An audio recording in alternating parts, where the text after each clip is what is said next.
Welcome. You've got mail.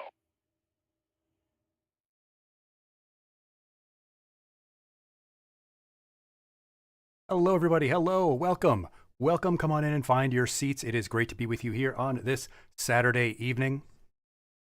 Thank you all so much for joining us. My name is Mr. Aegis, and I will be your teacher for the evening.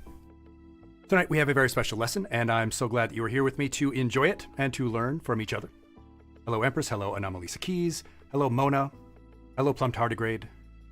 Hello, Japel. How are we all this evening? Let me know how the volume is on everything. Dragon, hello, hello, hello. Bear mode. Anomalisa Keys is in bear mode. Do you have a bear stream avatar going on? Is that what we got?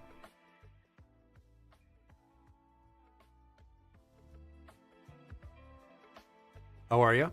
Volume sounds solid. Great. Good, good, good. I just got my Steam Deck. Or Stream Deck. Steam Deck. That is a thing, though, right? Right, the Stream Deck. The Steam Deck. Yeah. The Steam gaming system. No, I don't have one of those. I just got my Stream Deck. I thought it was going to take a lot longer to set it all up, but it was so intuitive. It's all set up and ready to go already. Fantastic. Just making sure that my little knobs and dials work and everything like that. Just tap a button and make things happen. Mona, you were just offered an assistant manager position. That's awesome. I know you've been having issues with work and such. Glad to hear things are going well. If that's a good position, I hope so.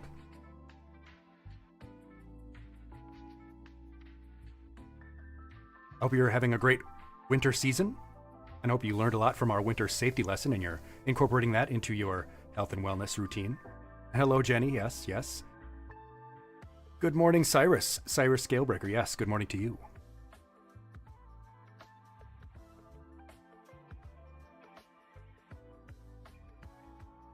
Hope things are well for the birds in the chat.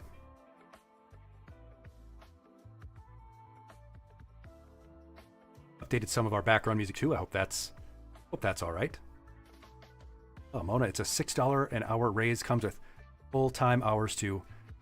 The stability of a full-time work and an increase in pay. Fantastic. Great to hear it. Is there more than one bird in the chat? Well, I don't see Bags. I don't see Bags. Although Bags is more of a panda, but does like birds. Ivy, you want to take NyQuil soon to combat the sickness? Ooh, hope you're feeling better soon. Want to get too drowsy too early? I have the opposite issue right now. Staying up too late. Getting up way too late. In the morning, almost afternoon nowadays. That's what happens when you don't have the set organized schedule for a little while.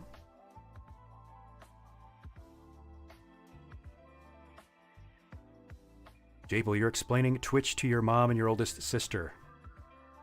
I can relate. I've been trying to explain Twitch and live streaming in general to people I know, people in education who don't really know what live streaming is all about. Dragon's here. Dragons have wings, and if we believe that dragons are, reptiles, they are sort of the ancestors of our bird friends.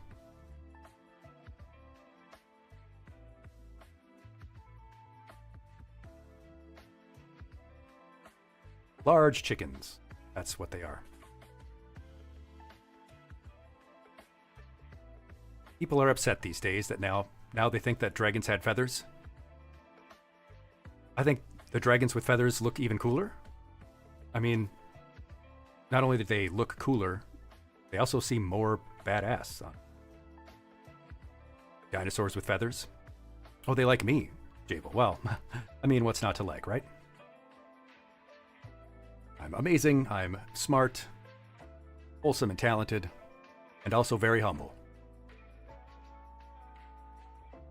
Empress, you're trying to get a job at the library. We love libraries. We were talking about them last week. Our friend Ralsei got into the master's program in library sciences that they were trying to get into. I'm very proud and happy for them.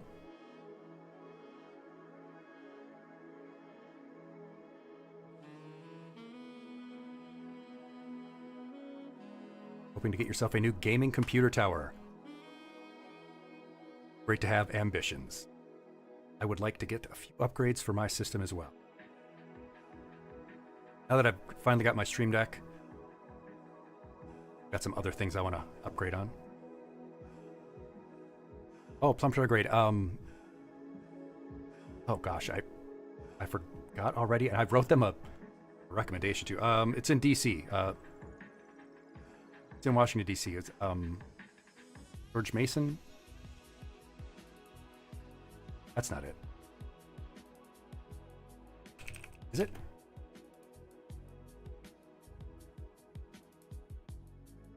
First, you need to get your fan upgrade. Yeah, I actually I remember I put mine on wrong when I first got it. Oh, it was,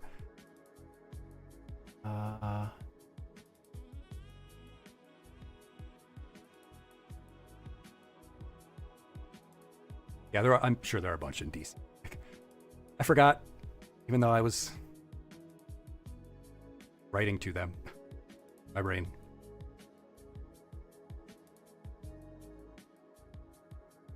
Oh, are you in the Virginia area, Japel? I mean, DC's strange sort of situation in general, administration-wise, government-wise. Silver, joining us from the Safe Haven Discord. It's great to see you. Welcome. Nice to have you with us. Yes, indeed. I'm happy to have seen that group and joined up with it in its early stages. Happy to have more safe for work, all ages types of content.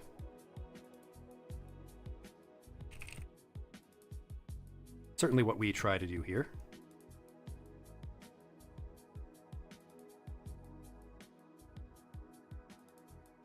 You like the ferret cam? Oh, and we will go and see the ferrets themselves live in person. Yes. Later on, when we have completed our lesson, maybe if the class has been good, we will go and see our actual ferret cam. They have a live camera in their little room, and we will go see them. I'll give them a treat and all that.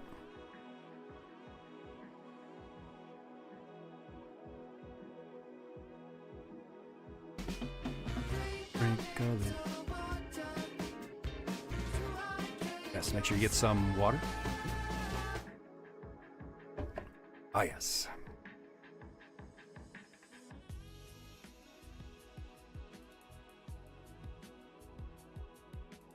Yeah, so we'll have a lesson and we'll have a game. In between, we'll have ferrets. Whoa! And thank you for the hearts, Empress. Yes, yes. All the hearts in the world for all of you.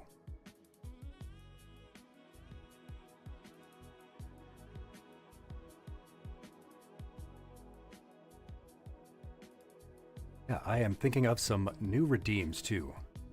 I'm trying to think of some new fun redeems. I could re-add the winter one now that it's starting to snow again. We did play Halo recently. I was thinking of making a sticky grenade one.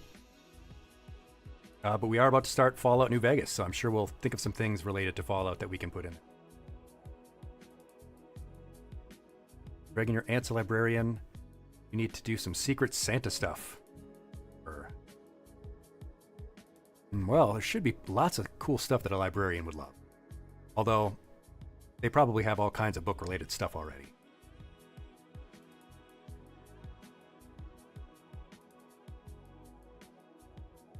But they have to have a wide variety of interests, so it'll be something you can find great for them.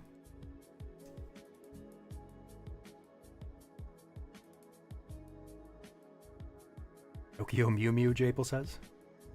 Tokyo Mew Mew.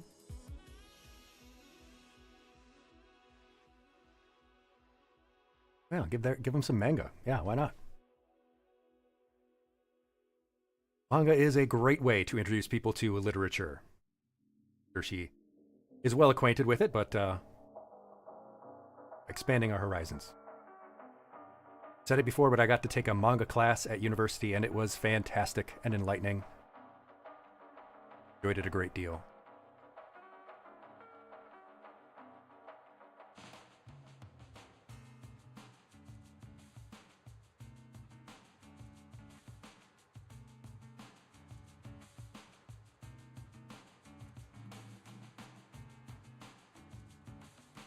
Comic book time, yeah. I was at the dollar store, Dollar General, one of those two, earlier today. And there was a, you know, like a rack or a bin of old DVDs and such. They had a bunch of anime in there. They had a bunch of anime in the dollar store DVD bin.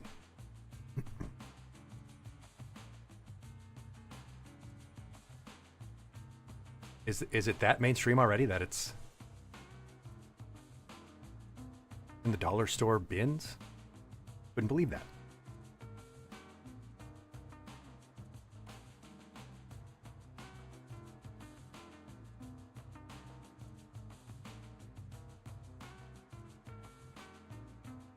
Oh yeah, can't go wrong with coffee. And there's lots of coffee-related gifts out there now that you can choose from.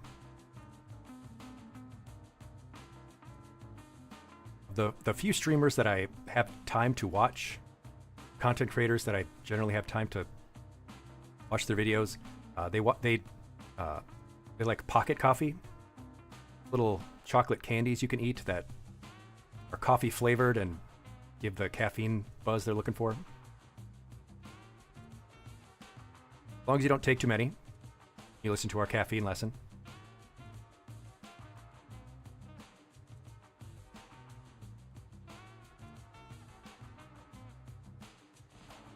Thrift shop Secret Santa, that kind of stuff, yeah. I've heard people call that white elephant gifts, but that's not what white elephant gifts are supposed to be. People get confused about that.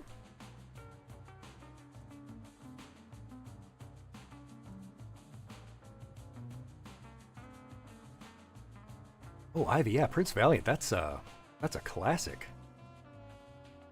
Hasn't that been going on for many years now?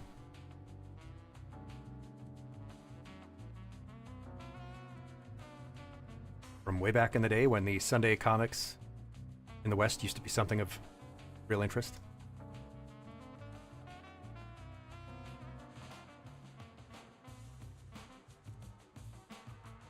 I wonder how many of them I could name. So Foxtrot, obviously. Foxtrot. Family Circus, Calvin and Hobbes. Dagwood. Prince Valiant. Or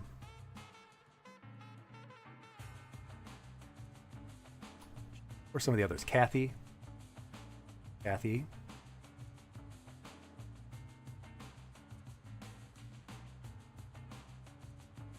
The good old days. You don't drink coffee at all, Dragon? Do you get any caffeine in any other ways? Do you drink soda or anything like that?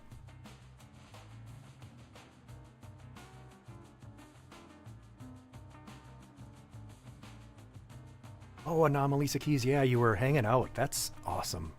That is amazing.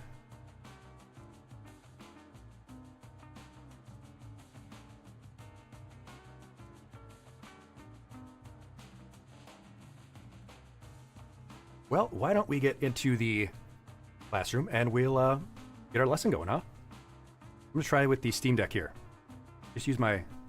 Why do I keep saying Steam Deck? Stream Deck. All right, I'm going to try these buttons here. See how well they work out. Right.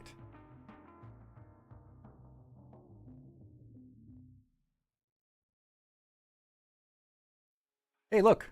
Perfect. Change the scene and move to me with just the touch of a button. There we are. All right.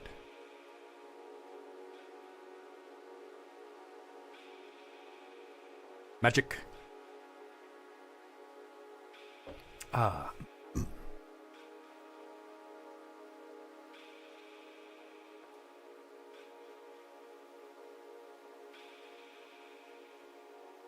And mute at the touch of a button too. Awesome.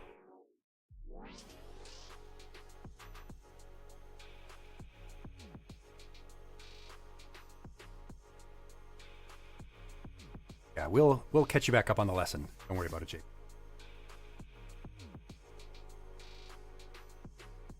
Yes, we are here in the classroom, in our virtual classroom on Saturday, December 21st, 2024. My name is Mr. Aegis, and I will be your teacher for this lesson. Tonight, we are going to be talking about dealing with distress, managing the saturation of bad news in the media. And of course, afterwards, we'll be playing Fallout New Vegas, my first time ever playing this game. And then we'll talk about maybe some New Year's plans and the lesson that we'll have for New Year's. Our reminders and announcements. Mind the class rules, of course. Use your redeems and emotes at your leisure. You don't need to worry about interrupting me or anything like that. Hit me with the spitballs and dodgeballs and hearts and stars, whatever you like. I'm used to it. But please, make clips. They definitely help the channel out. Make any clips of your favorite moments. You can click the little clapboard icon there. It looks like that on desktop and on browser and on mobile. You see the little stream avatars running around on the bottom of the screen. Yes, just like that. The stars. Thank you so much, Anomalisa. Yes, you can pick your stream avatars, the little characters running around on the bottom of the screen. Pick your favorite. We have everything from Pokemon and Dragon Ball, all kinds of anime, video games like Animal Crossing, Among Us, Sonic, Zelda, Kirby, Marvel characters, all kinds of great stuff. So pick yours and you can make them do little actions and such and play games. Please ask questions during the lesson or during the game. You don't have to raise your hand, just shout it out. And if you have any suggestions or feedback, do not hesitate, let me know. Let me know how the audio is, if there's any visual issues. If you have any suggestions for lessons we should do in the future, games we should play.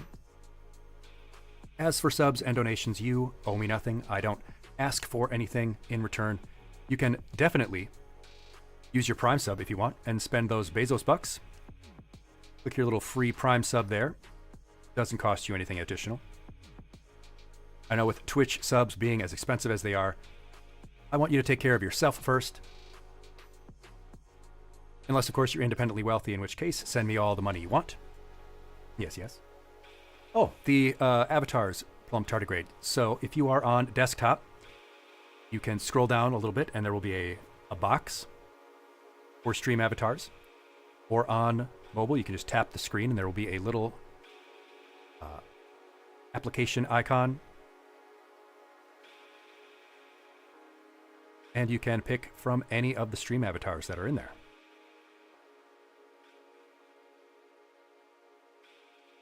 And then commands are like exclamation point jump or dance, stuff like that. Dragon, you've avoided consuming caffeine most of the time. Well, if you never start, you don't have to worry about stopping, right? If you see no reason to start, why not? Stay away. Yes.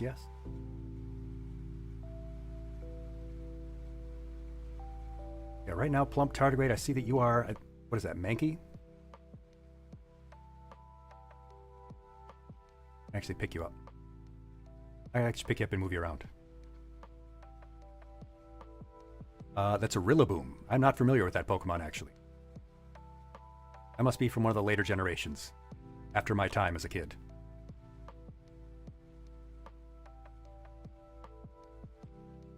Rillaboom. That's a Gen 8 starter. Oh, wow. That is really later in the series.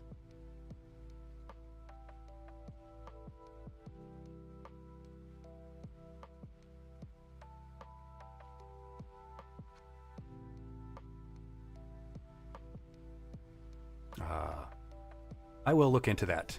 I'll look into that maybe on a break and we'll see if that's an error. I can change you right now to something else, though, if you want. Anomalisa Keys, you only have boomer Pokemon knowledge. Yeah, me too. And I can tell you about Charizard and stuff.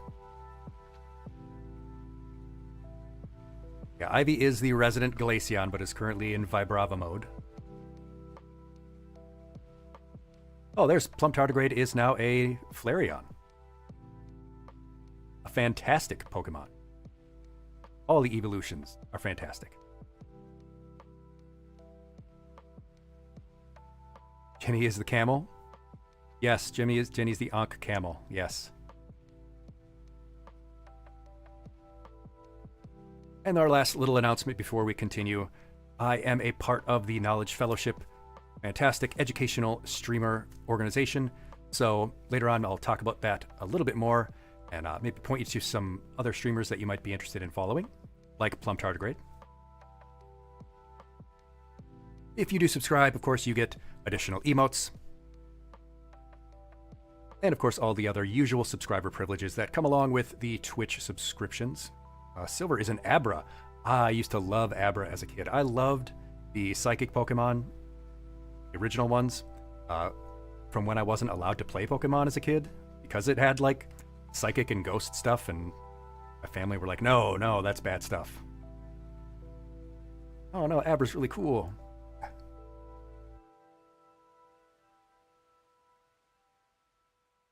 I agree, Dragon. I think they have a brilliant design and progression. But right before we begin any lesson or game, we always do our breathing exercise. So we're going to do that right now. This is a 4-7-8 breathing exercise because we breathe in through our nose for 4 seconds, hold it gently for 7 seconds, and then we slowly exhale for 8 seconds. To do this, I want you to follow along. Really do it with me. Sit up straight, but make sure you're still comfortable and relaxed.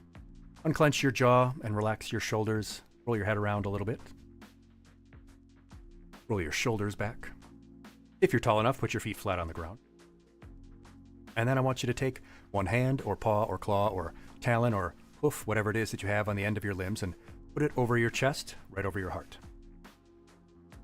And then I want you to take the other hand or paw or claw or talon or hoof, whatever it is that you have on the end of another limb, and put it over your abdomen. Because we want to feel our abdomen rise and fall. Not just our chest. We want to feel the air be pulled down deep, because in the bottom of our lungs is where we have more surface area and give our lungs more time to get the oxygen out. You can follow along with the little pink ball. It goes around the top of the screen there. The next time it comes around to the top of the screen, when it's in the dark green section, is when we breathe in.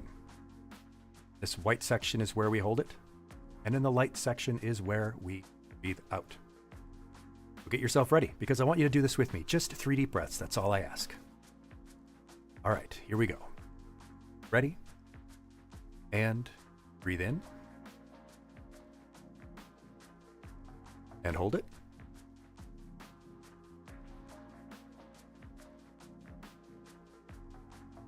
Breathe out. Start breathing out nice and slow. Count again, breathe in. And hold it.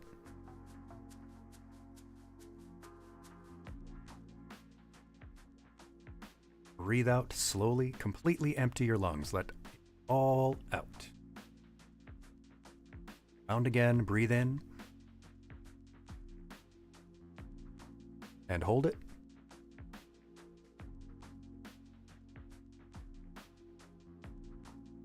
And exhale. Slowly, slowly all the way out.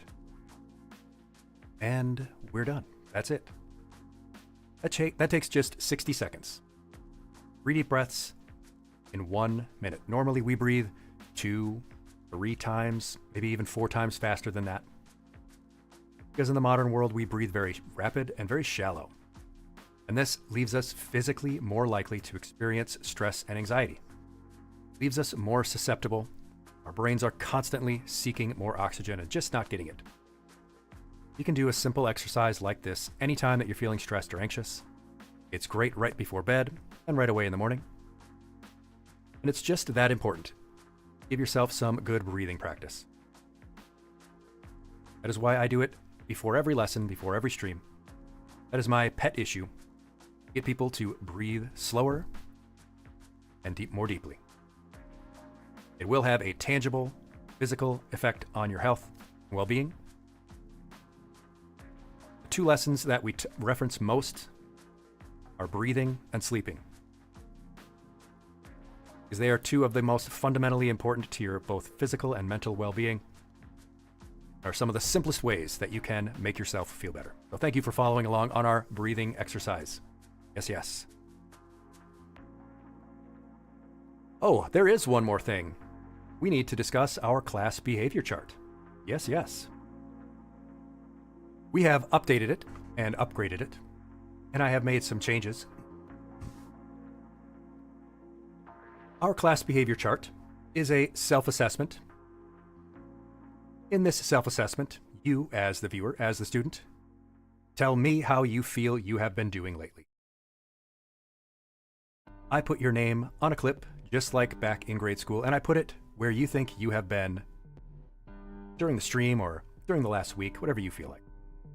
Just a simple way for you to reflect on how you've been doing, and, as our sort of inside joke. We're now theming it based off of Night in the Woods, because it is one of our collectively favorite games. And I think it works perfectly. Oh, Pat the Badger is here. Thank you so much, Empress, for redeeming Pat the Badger. Pat has made an appearance. So yes, we have updated this chart to represent our 4 tiers here. There is the Angus tier. Angus the bear, who is always doing their best. Our favorite. Angus is good. Did you push yourself recently? Have you been trying to help others? You feel good. That is in the doing my best tier. That was teacher's pet previously. It has a little cat ear still on it. Then there's the Beatrice tier. Beatrice Santello, working hard.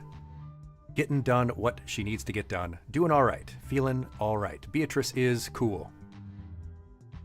Then, of course, there is Greg. Greg the Fox. Greg's slacking off. At the Snack Falcon. Greg is slacking off. Trying a little bit. Big stretch. Hello, Sad Panda. Thank you for redeeming a stretch. I will stretch my arms. Perfect. Stretch. Right after our breathing practice. Yes, Greg the Fox tier is slacking off. Trying, but could do a little bit more, maybe. Greg still rules, though.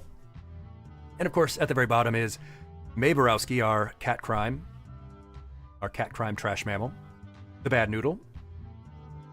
With her nightmare eyes. And everyone should stretch, yes. Everyone should stretch. And this picture of the gang is my favorite that I've seen recently. Because, of course, it does have Greg and Angus, Beatrice and May, but also Germa. Or Germ, sorry. Lori M, Lori the Mouse. And Selmers the Poet. And Jenny, yeah, you'll probably always be our monkey wrench. But currently I have in the Angus tier, it's Ivy, Just Wes, Bit Shepherd, Seals Eat Fish, Cyrus. Hey! Thank you for the hearts. Thank you for the hearts. And Germa mentioned, I've still never seen any Germa videos. I only know of that person through the memes. And Heart on Eggs is also in our Angus tier. Then our Beatrice's, the former Good Noodle tier, but still with the Zigzagoon card up there, is Ralsei, Hikaru-chan, Jenny, Sad Panda, Anomalisa Keys, Raven, Shiko, Parker, Rao, and Riley. Yes, yes. Again, this is self-assessment, so let me know where you want to be. And I should mention you don't have to be on the chart at all. I only make you a clip if you want to be on it.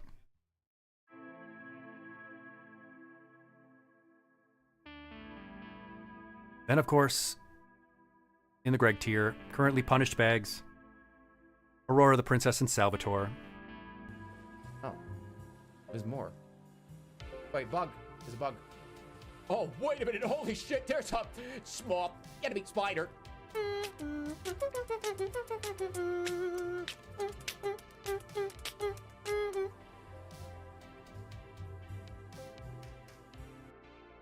Okay, all right, yes. Themes just like that. That's what I know them from. Our bad noodles are Sal, Punish Bags, and Aurora currently. And lastly, in Bad Noodles, our May Borowskis is Snow Fox, Winter, down in the trash bin that they've always wanted to be in. Perfectly fitting, May, who calls herself a trash mammal.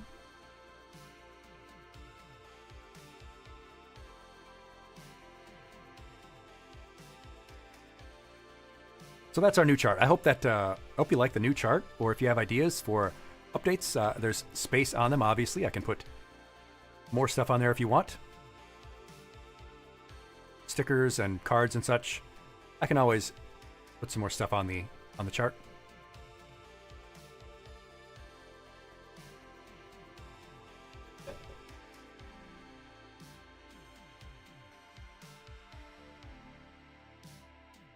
Look at them flailing around. Ah, the dulcet tones of the Windows startup sound. Thank you so much for enrolling in our little classroom community here, Silver. Thank you so much. Yes, yes. Always great to hear that sound. Brings back so many memories. Dragon, you've done some singing? Oh, yeah, singing with breathing practice. Yeah, that can definitely help out.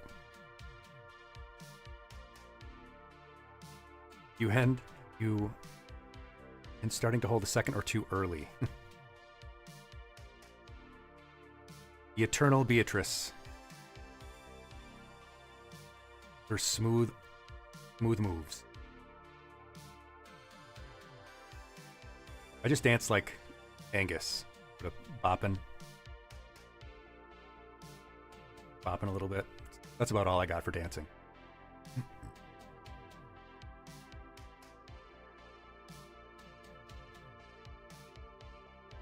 I think that's all we have, though, for our announcements and intro and all that good stuff.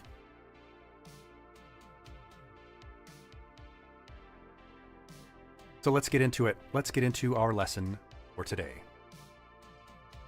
Hope you're all ready and relaxed now. Got your thinking caps on because we're going to learn a little bit.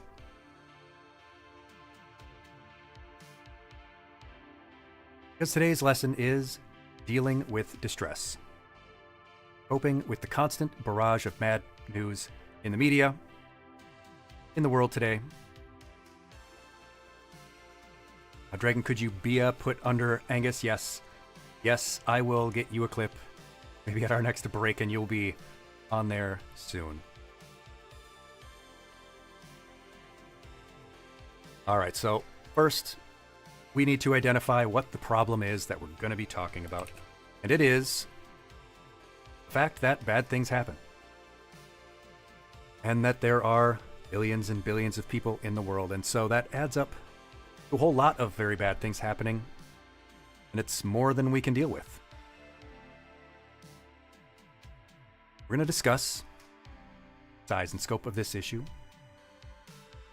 why it seems to be happening more and more severely, and what is to be done about it.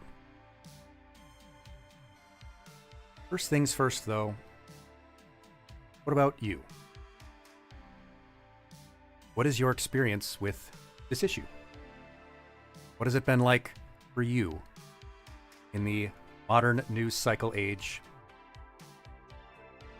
with how bad news is covered? When there are tragedies that are discussed in the news, how has this felt for you? Have you felt like you've been impacted?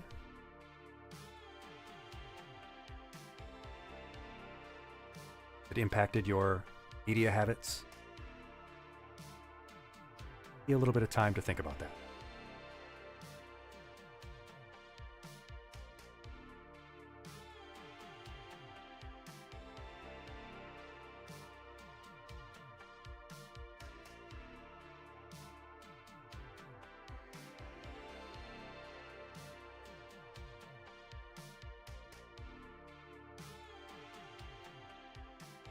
Recently, the whole reason that we decided to have this topic as one of our lessons is that there was a tragedy recently near where I live.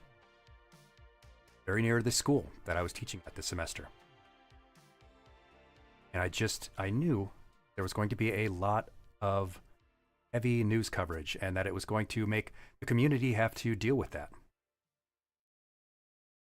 Not only would they have to deal with the thing that caused it, they would also have to deal with the intense scrutiny, media attention.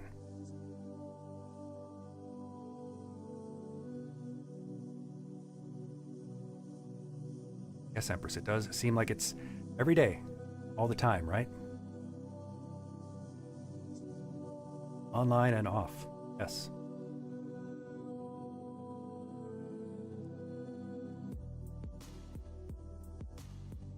Well, if it has impacted you, you're certainly not alone.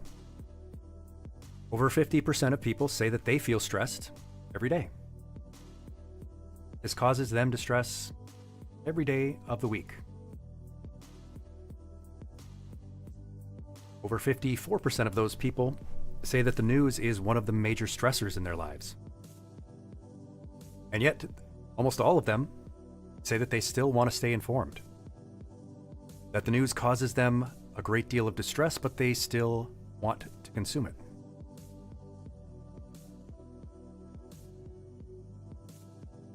Of the people who say they feel this stress, again, over half of them say it also makes them feel depressed and anxious. This is very important because stress, as a risk factor, is involved in 75 to 90% of all disease states.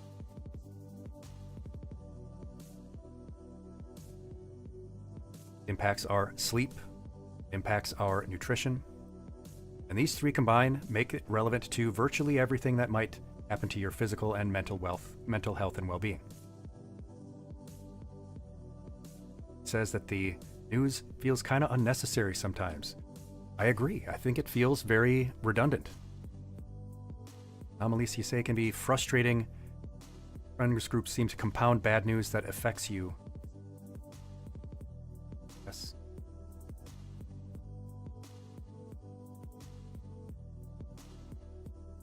All that leads to an increase in the number of people who say they experience stress in everyday life. Up pretty significantly over the last 15 years. In a pretty straight line. In this chart, what do you notice though? See this, the solid green line, women 18 to 50.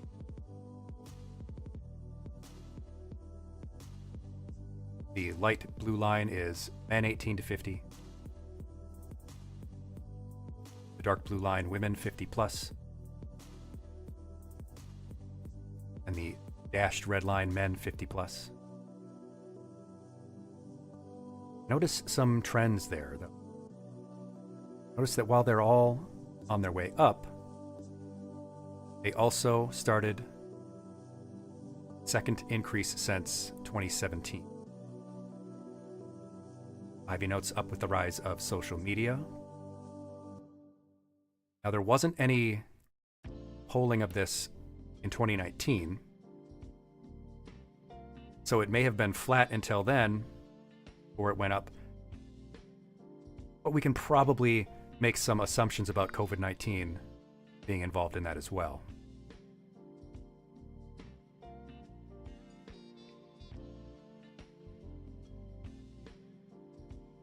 But we see the two younger groups, the two under 50 groups, are way up here at 69 and 55%. And the two older groups, even though they've gone up, are still much lower. Cyrus notes that trend. Yes, younger folks are more stressed than older folks. Having to deal with the brunt of the decisions in the world. Yes. Not having any access to power. Exactly, yes. There are significant differences between the older populations and the younger population when it comes to stress. Stress related to news, particularly.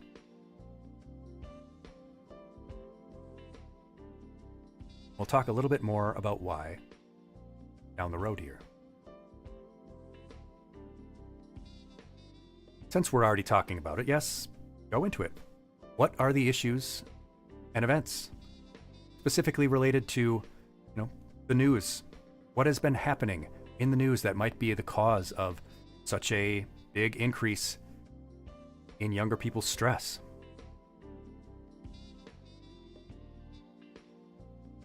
Events in news coverage.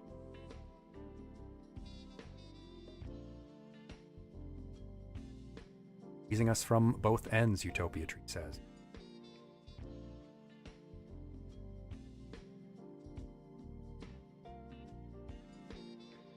Does seem like all the time there is some issue, and like I said, there was a specific incident that spurred this lesson, and that was the recent school shooting that happened just a few miles from a school I was teaching at this semester.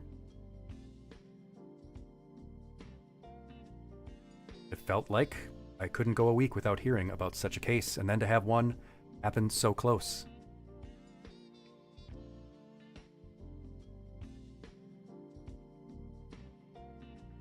He mentions that we get constant updates of every single bad thing that happens.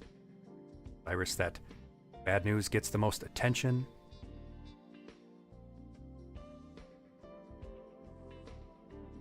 Empress, it feels like a 24/7 reality show. That is a great point. It does feel like that. I think that ties in with the money part, that it sells. Yes, some very great thoughts there. Well, some of the things that are specific issues that continue to come up, of course, are global conflicts, climate disasters, and news about climate change. Hopeless sounding news, financial crisis, and projections about things.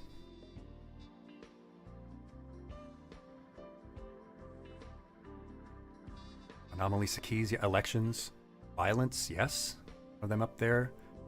Oh, technology with AI and algorithms such, that I didn't even have that on the list. That's a good one to note.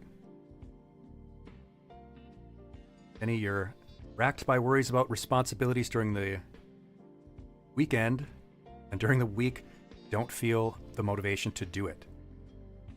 And unfortunately, that is super normal, yes. Especially for people who may have a little ADHD like myself. Fixing that is not easy, but it does involve making sure that you have some sense of reward for each small step you take towards those responsibilities. And some people who have trouble with that kind of motivation, the problem is a disjointed or dysfunctional task reward system. Ivy notes, being told about bad things we can't do anything about. Yes, the big problems, the societal level problems, yes. Disease spread, yes. Pandemics too. Hear about injustices all the time as well, yes.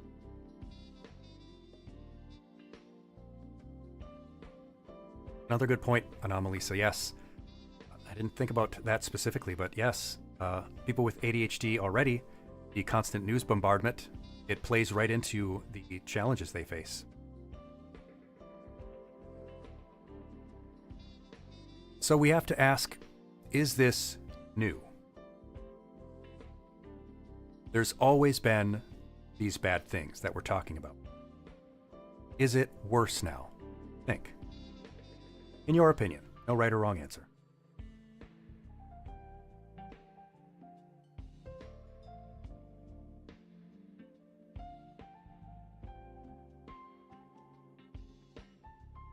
We've always had wars and rumors of wars, conflicts, depressions and recessions and such. Is it worse now?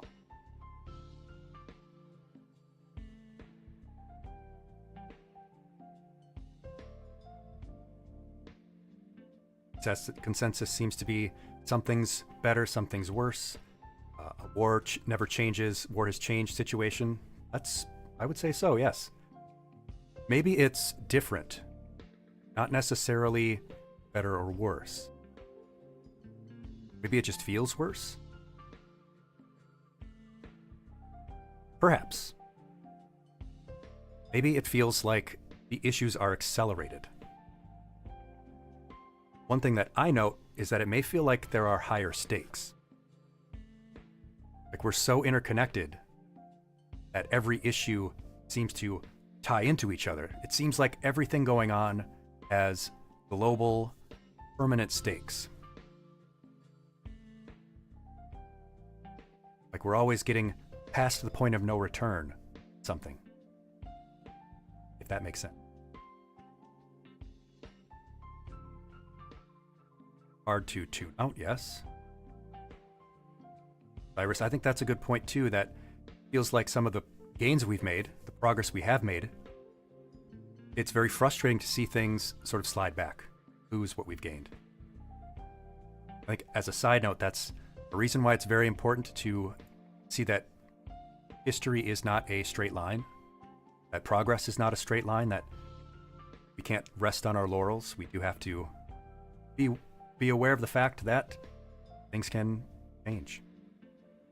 Now, Batham, thank you. Thank you for joining us. Good to see you again. I noticed you there as your stream avatar. Note that bad things happen quickly, good things seem to take years. I think that connects with the sort of a lie can go around the world 1,000 times before the truth gets its boots on. You've heard of that saying before?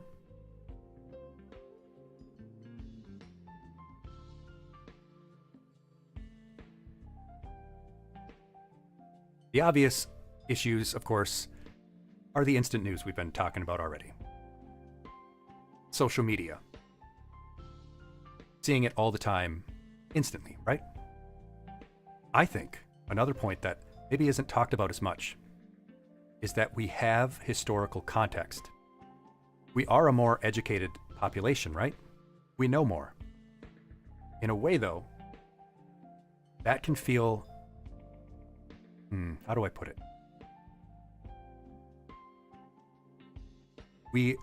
Going back to Cyrus' point, we've seen these things play out before, and it can be frustrating to see that we're not learning from it. Yes. The burden of knowledge, Lisa. Yes, I think that's a good point too. So let's jump into social media, right? That's the big one. That's the one I think we're all gonna agree on has played a big part. This is from our social media lesson, and you may remember it. How social media exploits us, how it takes advantage of us. And that first way, of course, is that it is like gambling. It has made the news and issues of real importance very trivialized in how they're covered, in the sense that it's gambling. Because we have the ability to interact with it now in ways that we didn't get to before. We can put ourselves into the equation on social media, and we get feedback. We get instant behavioral feedback. We get trained.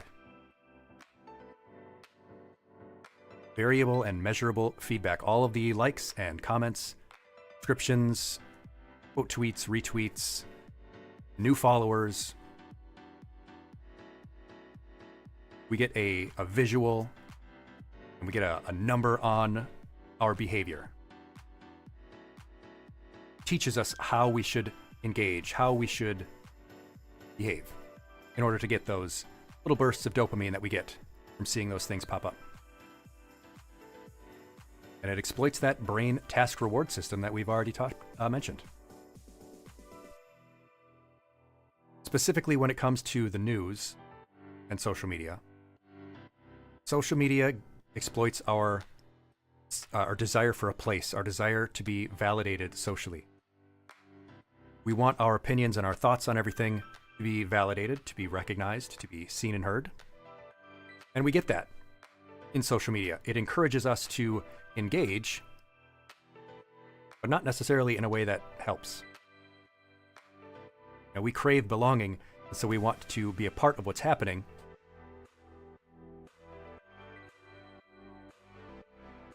Of course, even negative feedback can be validating because it is still someone recognizing that you are there, that you are alive, that you are a part of this. And that negative feedback when it comes to social media, yeah, a lot of people actually like that.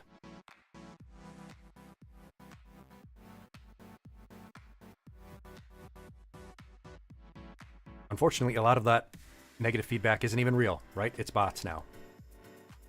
So that trend we saw of the news making people feel more and more stressed, actual genuine human interaction is a buffer. It's an insulator against feeling stressed and isolated. But even when we feel like we're engaging with someone online, oftentimes it's not even an actual person, is it?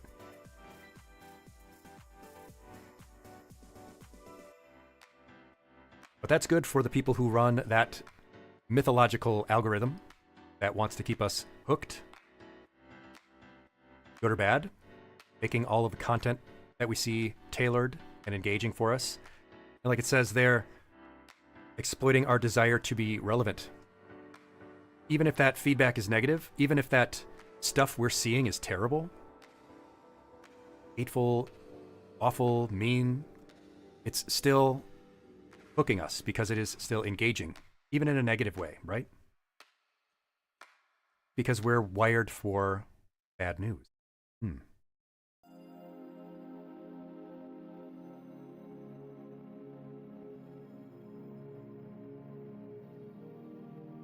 Before we get into the next topic, though, we're going to take our first break because I want us all to get up. We're talking about heavier stuff, so we're gonna get up and move around. We're going to drink some water, use the restroom, stretch out, get a snack if you need. Because we don't want to sit for more than an hour at a time. I want to make sure that we're not being too sedentary. Oh, Batham, thank you for the desk flip. We'll have custodial clean that up. But let's take our first break, and I will see you on the other side of 3 minutes. We'll put our screensaver on. Hello, Scratchy. Yes.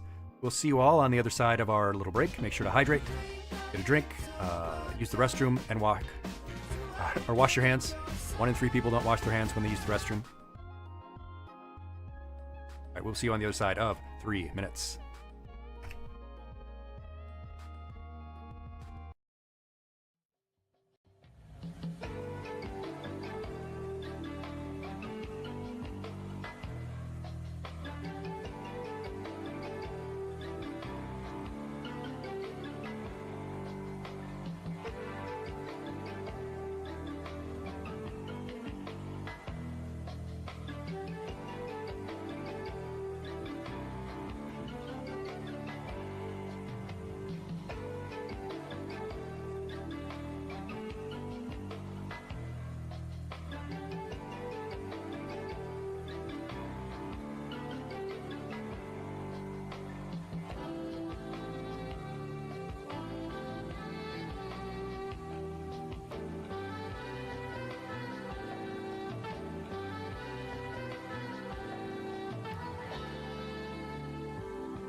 Hey there, and we are back in the swing of things. Thank you so much for sticking around through our little break. So we were talking about social media and its effect on our news consumption and how that impacts our stress related to the news. So we are hooked in to social media, on it all the time. Many of us, some of you note that you don't use social media very often, and that's honestly phenomenal for you.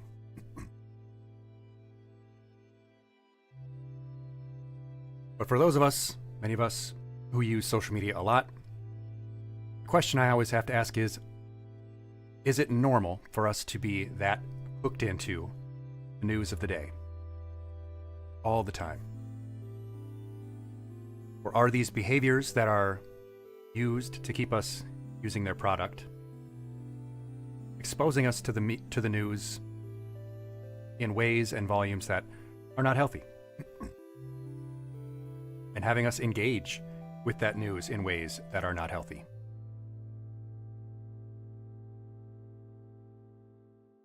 Not only are we using social media very often, which keeps us hyper exposed to things going on in the world, it also entices us to engage with it directly. I feel even more affected by it. Part of that, of course, is our FOMO, our fear of missing out. We see everything else going on in the world. We see everyone else's takes on what's going on in the world. But what about us? What about our thoughts? Are we not as important?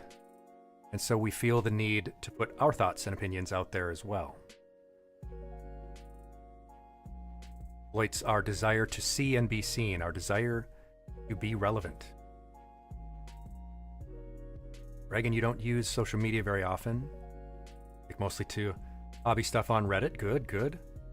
Well, you took Twitter off your bookmarks. Never been happier for it, yes. First, try to not look up other things on social media, yes. And he talks about the energy prices being very high, drives the economy issues. I would say that the persistent presence, that might be called, of social media is a major part of this problem, because it's always there. It's always there, available 24/7 in your pocket. And it can pull you back in anytime it wants. It can send you a notification, message, an alert, exploiting our curiosity. Notice how each of these points exploit something specific. Brain task reward system, desire for place, or desire for relevance, see and be seen, to be validated, curiosity, all of our natural traits. And these programs, these apps, these companies, it is very much in their interest, to their benefit, do everything they can to keep us pulled in and checking all the time.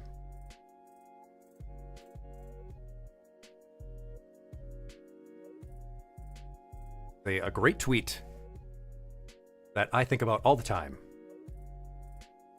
I don't know this person. Kill at Ethniagami. We was not supposed to know this many people existed, let alone they thoughts. What do you think about that saying? What do you think about that statement?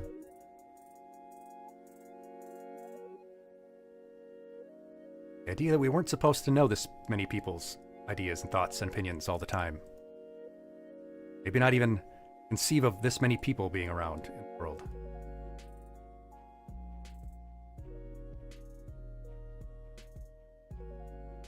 Maybe you think we definitely weren't.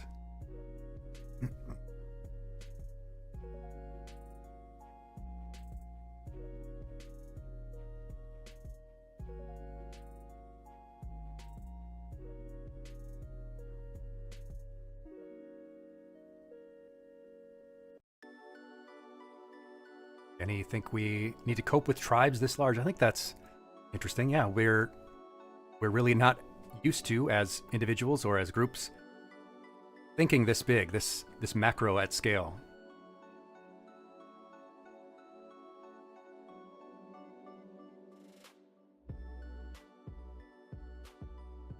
How you say it lines up with the monkey sphere theory of human braininess.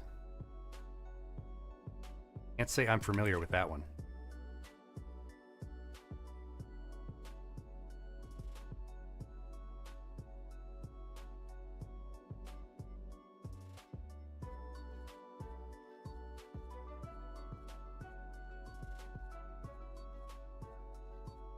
Oh, humans have limited capacity for maintaining meaningful social relationships. Okay. Limited social capacity. I think that is related. Yes. It is a lot of things that competing for our attention.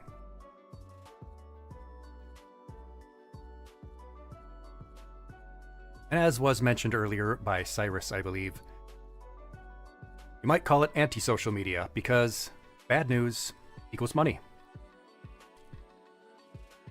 Your attention equals dollar signs for those folks. Are supposed to be just telling us about the objective facts of things.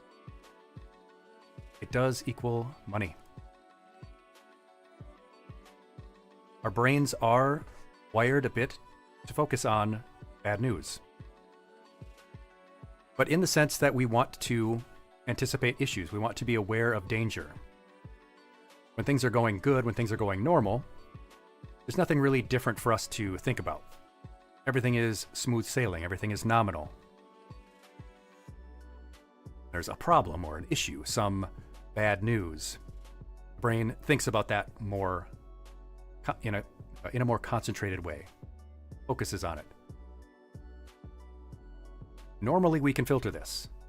Normally we can filter that kind of thing if it isn't relevant, if we see something bad that we don't really need to worry about.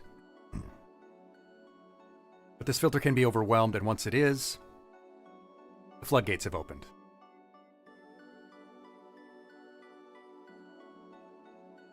So there is an incentive by the people who are supposed to deliver news to catastrophize issues, to sensationalize them, as you've probably heard. Because it wants to get past that filter.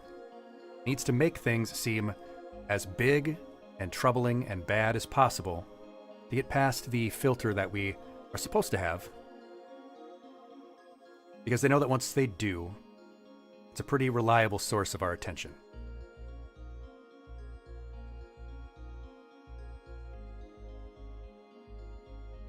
But of course, they're not the only people who benefit from bad news. If you're thinking along the lines that I am, you might be able to answer this. Who else benefits from this? Who else can make some kind of tangible personal gain?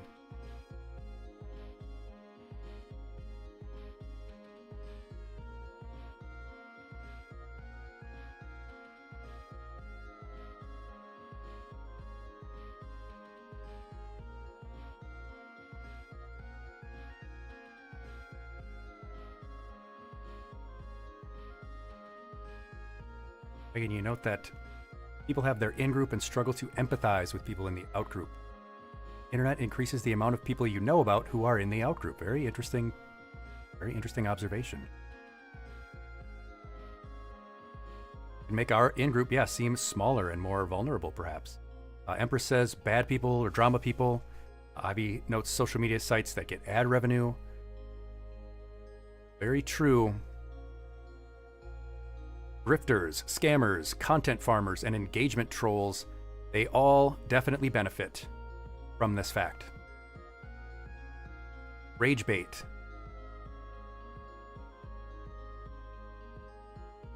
All these people know that they can make money, get tangible benefit from posting about, talking about, sharing the worst possible things. I say this because it's important to note, if you're seeing terrible things, think about who it might be that's causing you to see it. Is it perhaps someone whose interest is not in the actual issue itself? but in simply making money off of it. And therefore, is it actually true?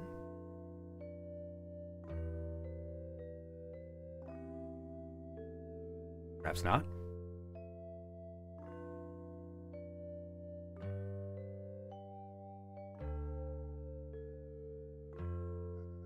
It notes that one of the bizarre effects is there's so much news in the ether, spawn the idea of social media commentators aggregating and talking about issues. I think that's true. It did create an ecosystem, its own cottage industry. Yes, its own cottage industry of people who see that there's money available in a concept and start making money doing it. And of course, if you're just doing the straight news or with a balanced view or talking about issues without sensationalizing them, are you going to make as much money as someone who does catastrophize about all of it? Who does sensationalize? Who does rage bait?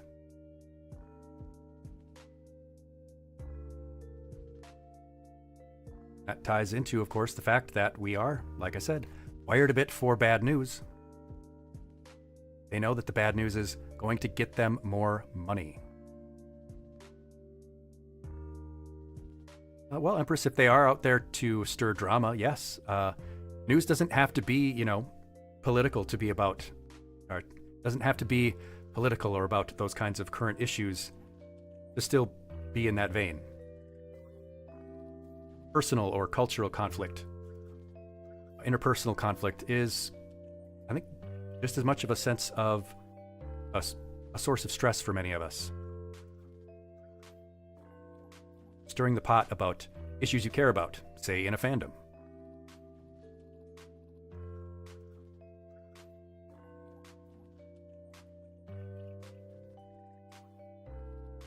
You see the word on the screen there, doom scrolling.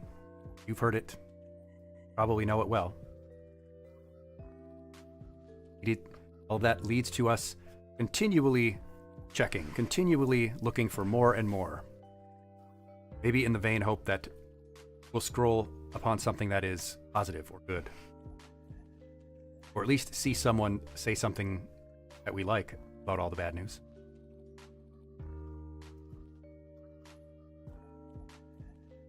Some have noted that all this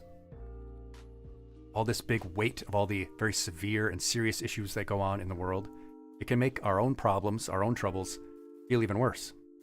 It can make it feel like all this stuff is going on in the world, and I've also got to deal with my own stuff. Make our own personal challenges seem even more insurmountable. Or it can make it seem like it's pointless to deal with our own stuff. And if I take care of all of my own stuff, there's still all of this other bad thing happening in the world. Even started to get names. People have tried coining terms for it in studies. One of those is headline stress disorder. Another is news addiction. They haven't been made as diagnoses yet, but they are things being researched. You might have heard one called outrage fatigue.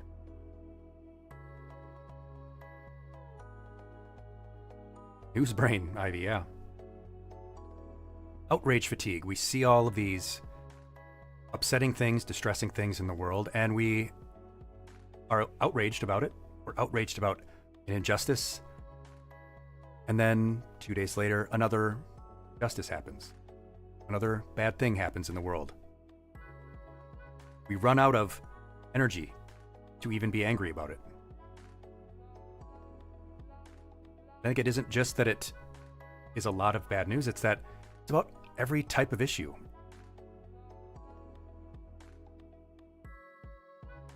About education and media and government and laws and violence and people's rights, conflicts, climate, technology. Seems like we can't actually, to go to what Empress said in people's fandoms and such. Like, we can't even escape these kinds of things happening within our fandoms. The bad news is everywhere and in every type of issue. And it seems to be happening everywhere in the world.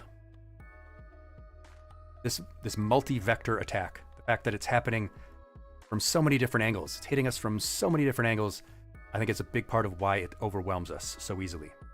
If it was just from one source, maybe we could ignore it more easily or filter it more easily.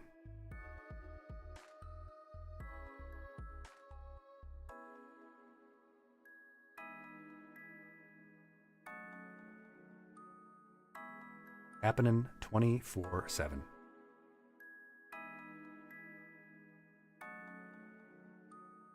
And it does seem to be getting harder, worser, faster, stronger. That things are getting even less nuanced. Becoming even more and more polarized, polemic. That headline fatigue or headline disorder. Headlines themselves are getting more and more chock full of intense emotional appeal or sensationalism. A lot of times with a question mark at the end, appealing to Bettridge's law of headlines. It'll be like, will the next hurricane be the worst one ever? Well, constant churning, right? They're constantly having to churn out more and more news, so they got to make each one feel more and more impactful. I think that goes back to the kind of addiction comparison from earlier. To be more and more intense, needs to be stronger and stronger to get that same effect. Even the independent sources, well, are they going to stand out as much if they are, like I said, talking about things in a reasonable manner? No. Ivy, I think you're absolutely right. I think there is a connection with the alt media, that independent media that, as it says there, acts more and more outrageous to get more and more attention, to get as many eyes as possible. I mean, people watch things like that even though they hate that. Even though they might hate the person, they're hate watching it. We're getting addicted to the outrage.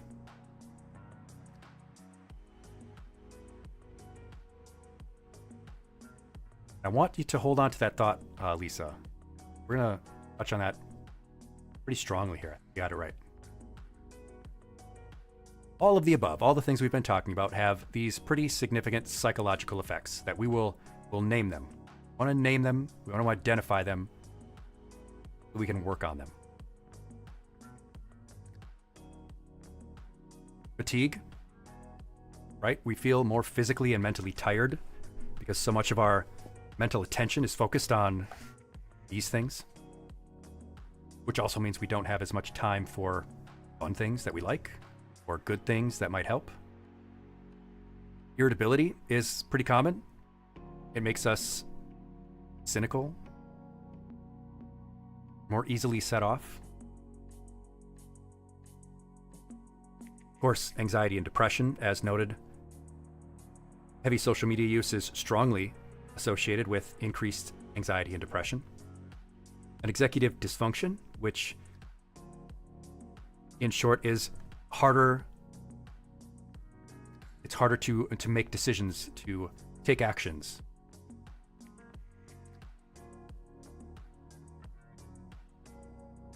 I think it can also, and this is backed by some of people who study this, there's less compassion. It seems paradoxical, right? We feel like we're deeply affected by the bad news going on in the world.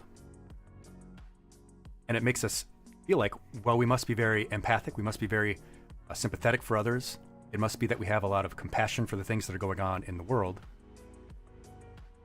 But being inundated with this all the time can make us feel less compassion.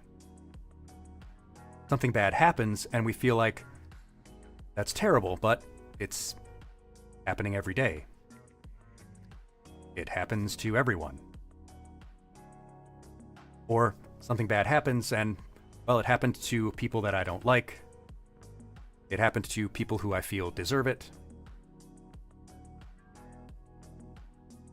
Even further causes us to retreat into echo chambers, to bubbles, people who will affirm what we already currently believe and think.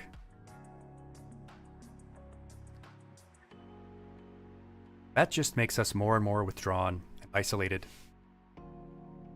which, I'm going to touch on it again. Social connection, not being isolated, is one of the most protective factors against anxiety, depression, these kinds of issues.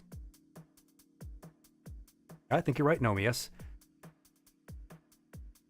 Consistently focusing on the things in which we can't help makes us think that we're helpless in general.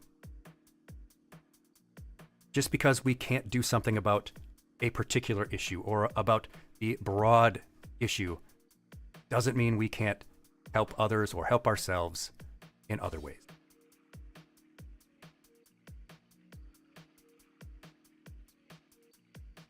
This can lead us into one of two paths. It can lead us into that sense of learned helplessness.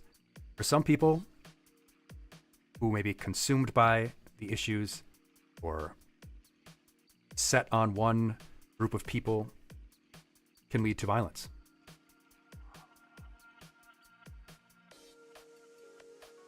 Overall, it also leads to a high vigilance for, I think, especially our generation. In that graph you saw, that under 49 graph, we become hypervigilant. This is, I believe, generational. We're more exposed to it because we do have heavier social media use, and it's also more integrated into our lives. The issues that we're talking about are also looming very large to us. They may not be as impactful or important for people who are unlikely to see the outcome of the problems decades down the road.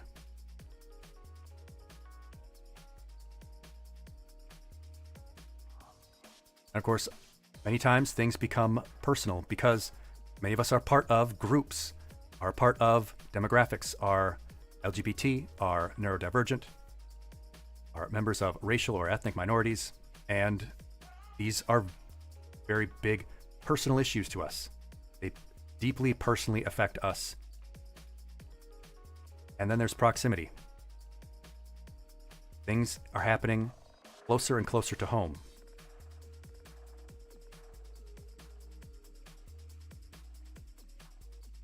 Empress, you ask, is it bad to be vigilant? It is bad to be hypervigilant.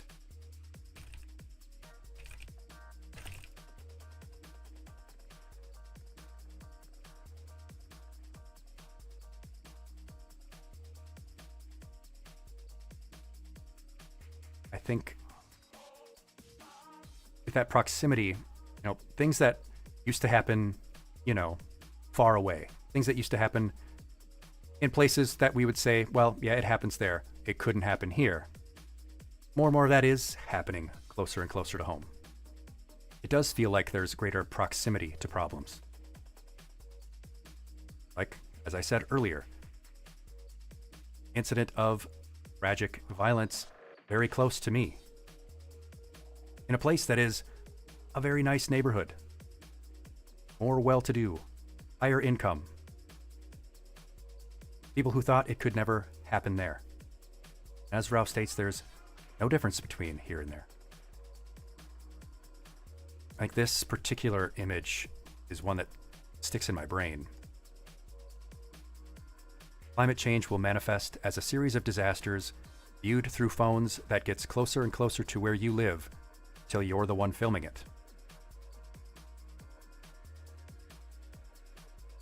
Like, as issues become closer and closer in proximity to us, we'll feel these problems and this vigilance more strongly.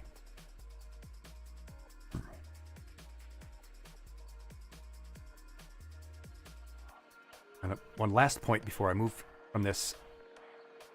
segment, that feeling of less compassion, there's a great quote that says, if you tremble with indignation at every injustice, then you are a comrade of mine. I believe that's true, but I also believe that if we allow ourselves to be consumed by each of these injustices, then we, as we note here, we don't have that same level of compassion. No, Nomi, we're covering all this stuff because it's important to understand how serious it is and the effects so that we can talk about what to do about it. That's an interesting question, Empress. Is cancel culture a part of hypervigilance? In a sense, yes, because we are hyper aware of potential problems.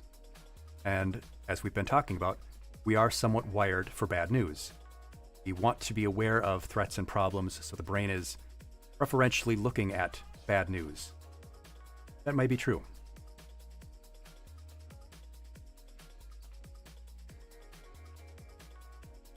At the societal level, rather than just that personal psychological level, it breeds a lot of distrust of our fellow members of this society. A lot of people start making more fear-based choices. They want to protect themselves. That brain that is looking for danger, for threats, that wants to protect itself, is going to take actions that may be more and more selfish. There's danger, so I need to protect me and mine, myself and my family. Even though it would probably be better off if we thought more about how can we protect all of us? How can we protect us? That distrust leads to less sense of community. No? But that's a feedback loop, because if there is a piece of bad news in your community, if there is a tragedy, a natural disaster, who is going to help you first? Who is going to need to come together to address that problem first? And it's that community. If that community is distrustful and fearful because of all this bad news that is inundating them, they're not going to come together either to prevent these problems or to address them when they happen. I think about every time there is a school shooting, there's, banners and slogans and such, city name strong, we come together or whatever. And it feels a bit after the fact. Feels a bit late. When an ounce of prevention might have saved everyone a lot of grief. Becomes self-fulfilling. And where does that lead us?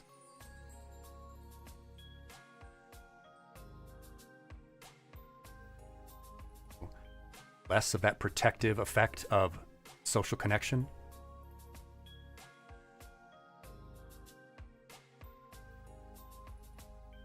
Well, let's take a time out here. Take a time out. We've covered all of this stuff, all of this bad stuff, types of things that are happening. Why it seems like they're pushed into our face constantly, day in and day out, 24/7, in every other post in our social media feeds. We're going to pause for a second. Take a breath before we start talking about what to do about it. Hello, Aurora. Yes. Chip timeout. Yeah. Eat some chips if you are having a snack. That's fine. Yes. I'm going to take a drink.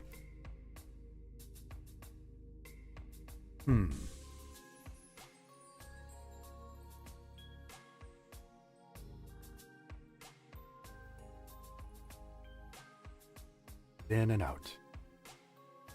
Let's talk about what we can do about the problems. What will we do? Not what can we do, not what should we do, not what is to be done. What will we do? Let's frame it like that. Let's talk about it as if it's already decided. We are going to do something about it. First thing you're going to do is stop blaming yourself. It is normal to feel anxious about these things. It's normal to feel overwhelmed. That's why it's happening to so many of us. To be disillusioned, be sad and grieve. It's normal to feel paralyzed, like I don't know what I can do. And it is normal to feel guilty. It is normal to feel guilty, not just that these bad things happen, but that you are okay, even though all these bad things are.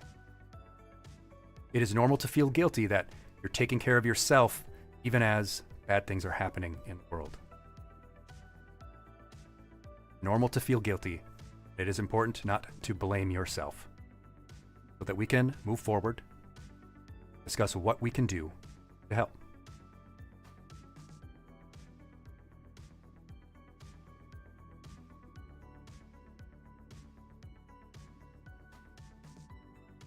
Because while it is normal to feel all of these things, we don't want to end up like this.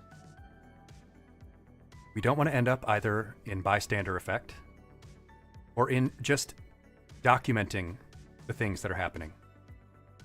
Just seeing them from a distance. Or closer and closer, as the case may be.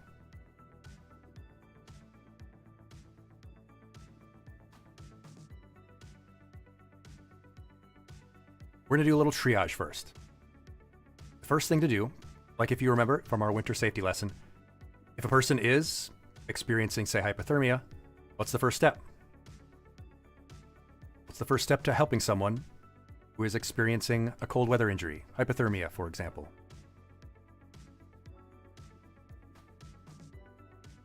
Oh, gummy burgers. Welcome. You've got mail. Thank you for enrolling in the honor roll. Thank you so much. Yes, yes. Great to have you supporting our learning community. Get them out of the cold. Yes. Warm water. Yep. Get them out of the colds. Get them away from that cold air. So the first step when we're talking about this issue is to limit our exposure. I chose this image. Apparently this is a, like a workplace safety sign. I just think this one looks funny. It looks like this guy's walking away dejected because his imp tails have told him to leave. I don't know. This one just looks weird, but it is about reducing your personal exposure. Setting a limit. Yeah, or maybe they're running away from some stink cloud. I don't know. Yeah, the first step is to limit our personal exposure in 3 ways. And the first is frequency. People check their phones sometimes about 150 times a day. People will check their phones about 150 times per day. That is a lot of mental energy. It is a lot of effort. It becomes automatic. It's a habit. You're not going to be doing something 150 times during a day and it not develop into a habit. Have it not develop into a sort of ritualized behavior. If you did anything else for 150 times a day, you might become an expert at it. Gummy, you say you've got the other issue where once you open it, you're going to keep using it. Yeah, that is another issue that we can address. For some people, that 150 times a day, I mean, you're going to keep doing it. This interrupts any and every other thought you might be having. You might be having a good day and thinking about other things. You might be working on something. But then you check your phone and it gets interrupted. This plays into some of the challenges that people with ADHD like myself have, where once we start switching tasks, once we start task switching, it's hard to stop. We need this constant variety of stimulating inputs. Julian's first-time chatter. You enjoy exposing your brain that is meant to gather berries and hunt deer. to a 24/7 nonstop flow of information from a handheld glowing box. If you were to describe it that way to like a small medieval child, they would think it was some kind of dark magic, and they would probably be right. That takes me back to, I'll just have to, I just love this statement so much. We were not supposed to know this many people existed, let alone their thoughts. Yeah.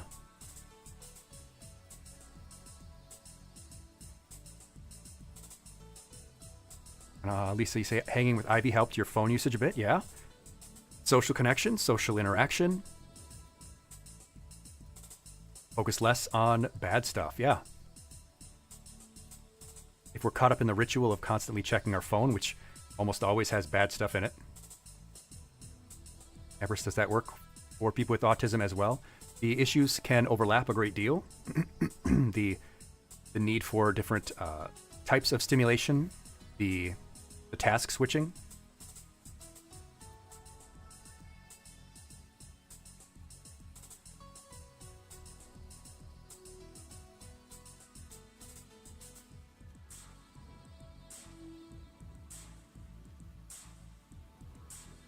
Oh, not a problem at all, Julien's. Yes.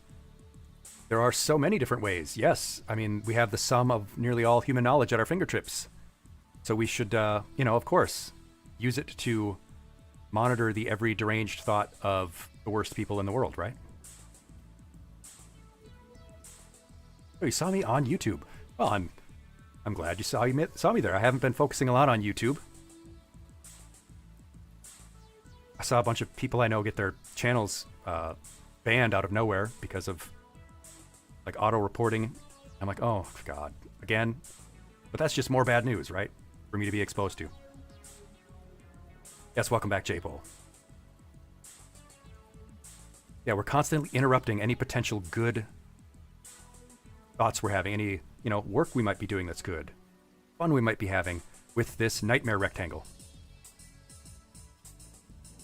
J-Pole, we're talking about how to deal with all of the deluge of bad news in the world that seems to constantly be bombarding our brains. And we're talking first about frequency. Reducing our frequency of exposure, primarily through social media and other digital media. Metaphor for the fragility of life. The rain falls on the just and the unjust. Lightning can strike you at any time. True. The next point I'm going to talk about, we've talked about frequency. The next one is duration. So I gave you the first one of 150 times a day people check. How much total time do you think the average person spends in front of a screen per day? And how much of that time do you think is consuming some kind of news content?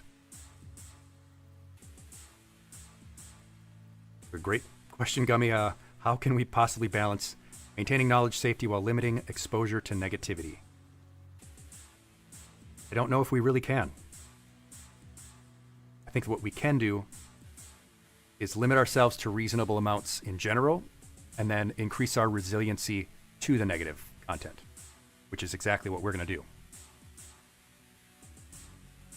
J-Pole, say an hour or two. Rowie, say you're probably in front of a screen anytime you're not sleeping or driving. Well, at least you're not in front of a screen while driving too. I know people like that.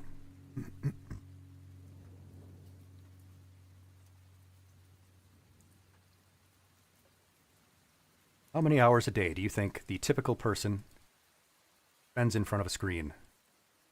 How much of that do you think is about news consumption? Has everyone drank something, J-Pole? I have water with me, and I also took a big gulp of Mountain Dew because, sorry, even your health teacher needs a little caffeine. Rowie, say at least 4 hours for the typical schmo. Very good, Julie. I was actually going to ask if anyone had that. Yeah. That'll be useful for later when we do our activities. Gummy, say 10 hours total, 5 hours for news.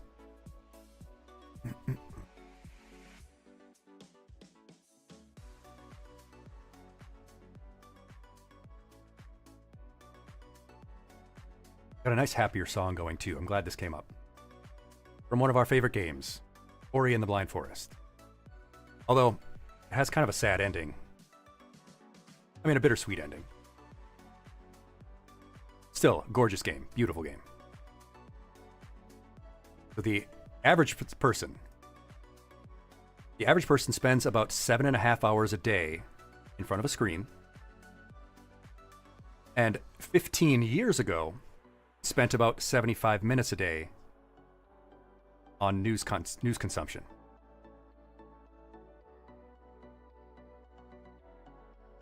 What do you think that might be today? Now, I don't know because there haven't been solid polls about that recently. I would put forth that it's probably at least 90 minutes, 75 minutes to 90 minutes now. That it's at least an hour and a half spent on some kind of news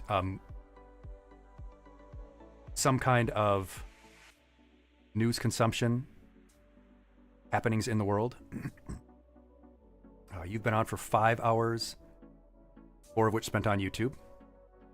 Put it on off 39 times. So significantly less than the average person. And I would still say that's a pretty solid amount of times.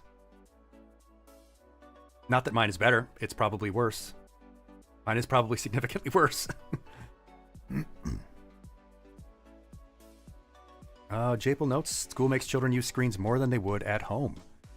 I do think that's an issue. I think that there is, as a side note, there is an issue with schools overcompensating by trying to meet kids where they are in terms of their screen use and say, well, kids are using these screens, well, we'll have them do all their work on Chromebooks and stuff. In a sense, yeah, you can get a lot done and it can be very convenient, but we need more hands-on physical stuff. Yeah, I would say people probably check the news or spend about 90 minutes a day on news, but that's just an average. I think that a pretty hefty segment of the population is spending several hours a day checking the news, commenting on the news, reading the blogs that they check, the Substacks that they subscribe to, the subreddits they're in, their Twitter and Blue Sky and all those other social media stuff, Facebook, TikToks. Rao has a good point, yeah. That is what a lot of people talk about in education and administration. How can we work phones into the class? Just don't. If you have engaging content outside of the phone, they won't need it.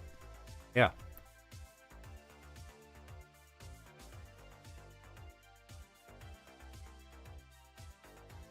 The last of the 3 things we're going to talk about for limiting exposure is our intensity. The intensity of the content we're consuming. It is becoming more and more cynical and sensationalist. But so have we as consumers. We've become a little bit more cynical, and we interpret all of the news as more and more catastrophizing and sensationalist. So what should we do about these 3 points? Frequency, duration, and intensity of our exposure. It's just like, say, exercise. You can vary 3 different things. The frequency of exercise, the duration of it, the intensity. What can we do with these 3 things? Well, number 1, of course, is just committing to checking your devices less. Not just your devices, though. All of those news sources. When there was a big vote happening some time ago, and people were concerned about it, I tried telling them, the outcome of this, as you're checking it every hour, it's not going to change what the outcome is tomorrow. If you were to go to sleep now, instead of staying up late to 3 a.m. to see results, it wouldn't change what the outcome would be. The only thing it would change is whether or not you're exhausted tomorrow, have a headache because you didn't get enough sleep, and you have a terrible day.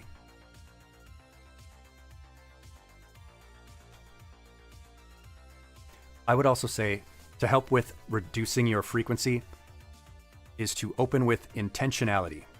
Open intentionally. Try to work into your brain whenever you're about to open your phone. Why am I opening it? What am I opening the phone for?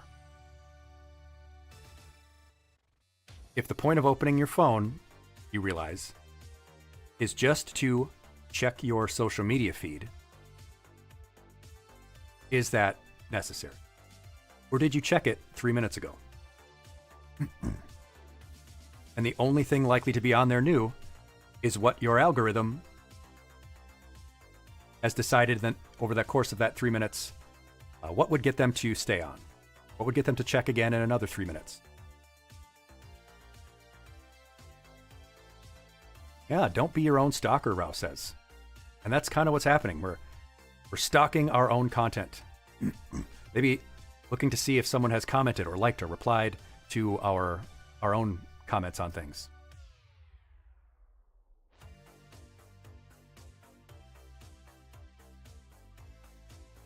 For duration, of course, we can just commit to reducing our total time. How many times do you think during a day would be reasonable to check your phone?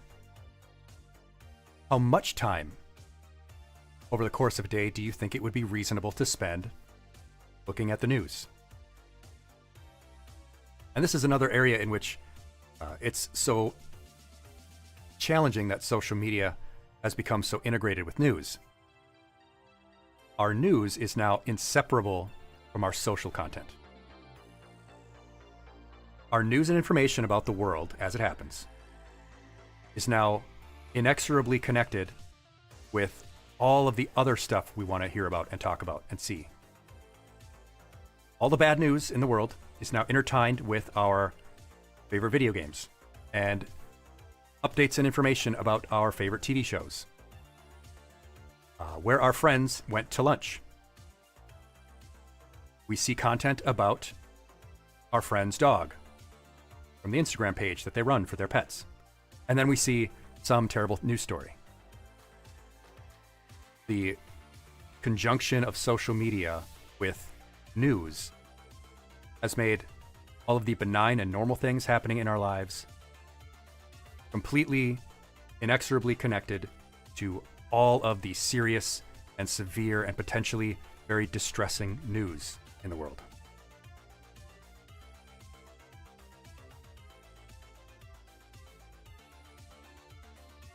So that leads us to, reducing our intensity. But we won't spend too much time on that because we're about to get into setting our boundaries, how we can reduce the intensity, frequency, duration. We have inexorably connected our serious news lives with our regular normal lives. So let's start separating those two. Let's take a comb and start parting those away. Oh, this has been some great conversation happening so far in the chat about school and policies and procedures, which, as a teacher is near and dear to me, of course, and Rao, who works in school. Well,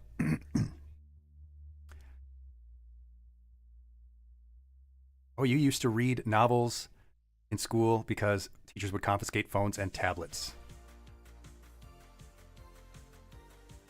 I remember checking out from the library the biggest book I could find as a kid, which was War and Peace, which obviously, I could not understand, but it was a big book and I could look at the words and nobody would bother me. So that actually brings back some great memories. Thank you.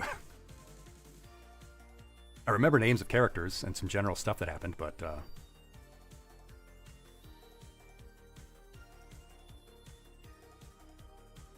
think you're right, Japel. Yes, it stresses kids more, so they use media to escape. They're met with more of the bad news and such. I think that's very true. And we've been talking about homework a little bit in the class chat right there. I wish we didn't have to assign homework. In fact, I'm generally against homework because I don't want to get on my soapbox here, but we have kids get up at 7 in the morning to get to school by 7:45. Then they're in school till 4:30. They come home and they have to do some chores at home. They have to spend time eating. We expect them to do some kind of extracurricular after school activity, sport or art or music or something like that. And then we ask them to do an hour or two of homework. When I break that down, I end up with there's about maybe 2 hours a day that they have that they're not already blocked off for other stuff. We've taken kids' time, their lives, and said, your life is scheduled out 22 hours a day.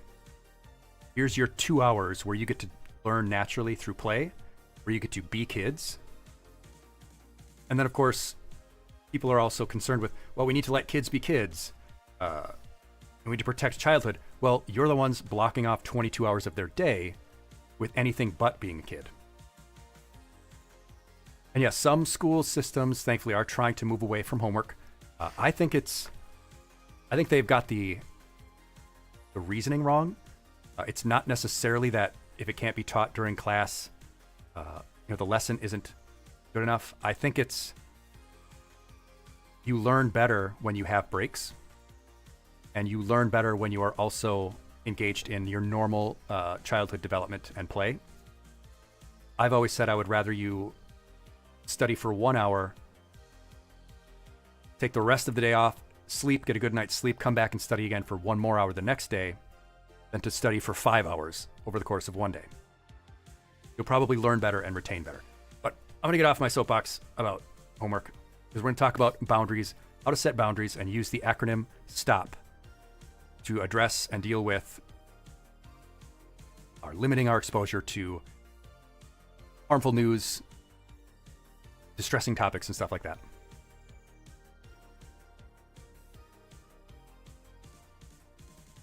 The first is we are going to think about situations. We're going to think about, and for ourselves, and I want you to really do this, think about situations where you should just have it set in your mind already.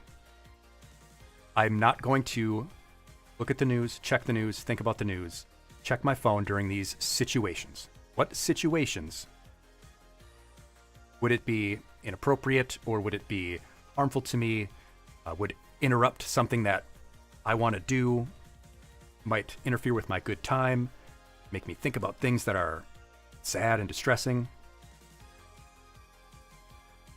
What situations might you personally, and us generally, want to set aside?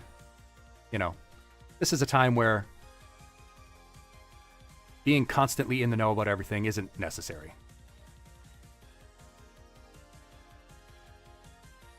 I'm thinking situations like family dinner. There's a simple one.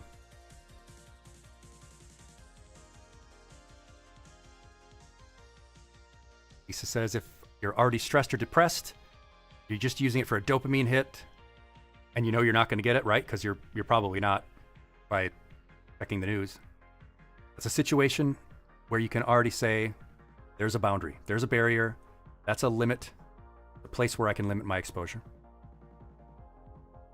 Watching a show or movie, yep. At what it's everyone's age, Julian. I'm a millennial. I'll just say that. I'm a millennial. Why do schools think everyone is the same, J-Pol? Well, they're unfortunately given a one-size-fits-all solution. They have to try to teach every different kind of child with limited resources. And they're expected to do so because, the rest of society thinks that you can treat everyone the same, and everyone will learn the same, and they can't.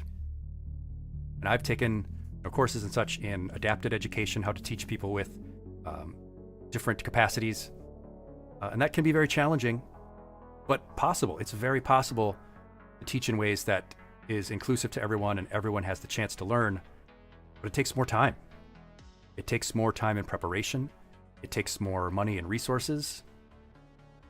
And in most cases, the schools and the teachers just aren't being given that. We do need to take our next break. We've been sitting again for about an hour, and I am a health teacher, and I don't want any of my students to be sitting for more than an hour, which is why I think that classes shouldn't be more than an hour. So this block scheduling where kids are in class for 3 hours at a time, not for me, no. The effects of sedentarism, sitting for more than an hour at a time, very well documented. So make sure that you're not sitting, or at least, not moving around for more than an hour or so. I have to catch myself and not just say sitting, because people use wheelchairs, for example. But just moving around, getting some movement. We're going to take our next break so that we can get a drink, use the restroom, wash our hands, because again, 1 in 3 people don't wash their hands after using the restroom, and that's disgustipating.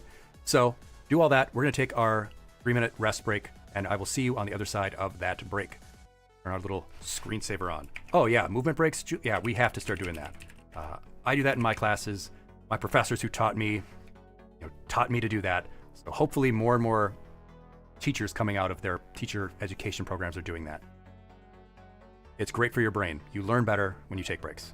All right, let's head to our break.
Hey, and we're back.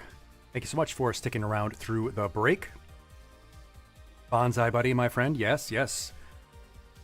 We have downloaded and installed Bonsai Buddy. I'm sure it's totally safe.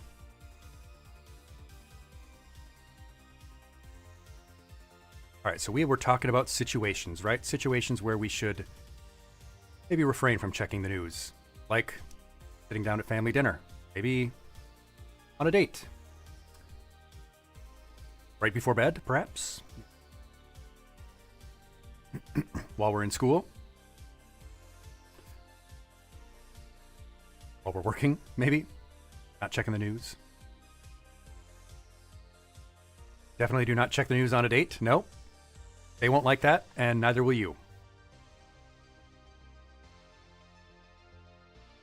Hanging out with friends.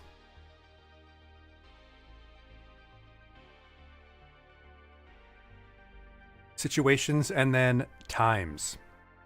Times in general, like how much, how often. Going back to our frequency, intensity, and duration. So like I said, I actually want you to think about this and maybe write it down.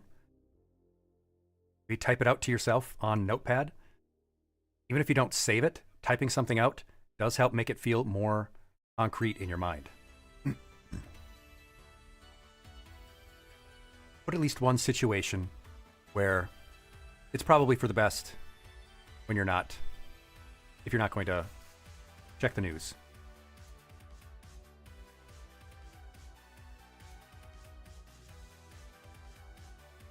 Japel, that's a decent approach, you know. Hey, drink a little water. Thank you so much, Gummy. I will.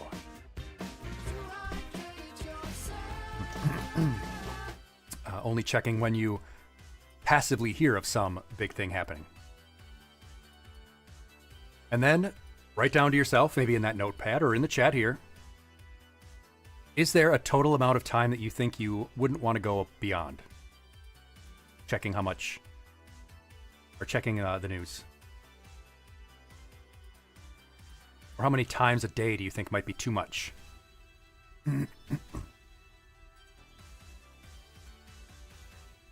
That's a good point, Julie. It does go to our earlier conversation about how all of that social media and the news in general have every incentive to catastrophize and to sensationalize, because they know that if people hear of a big thing happening passively, they're going to check it out, want to read more about it, see more about it.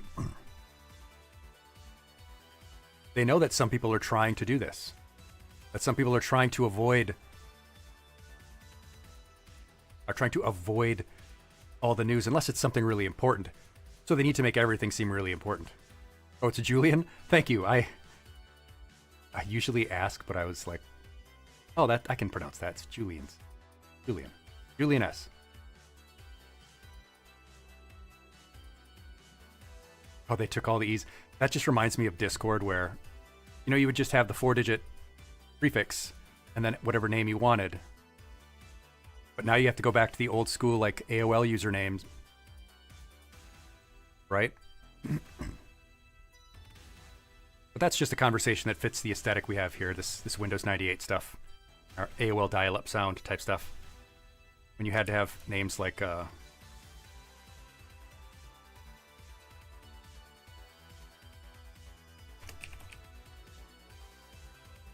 see this in your, like, AOL chat rooms.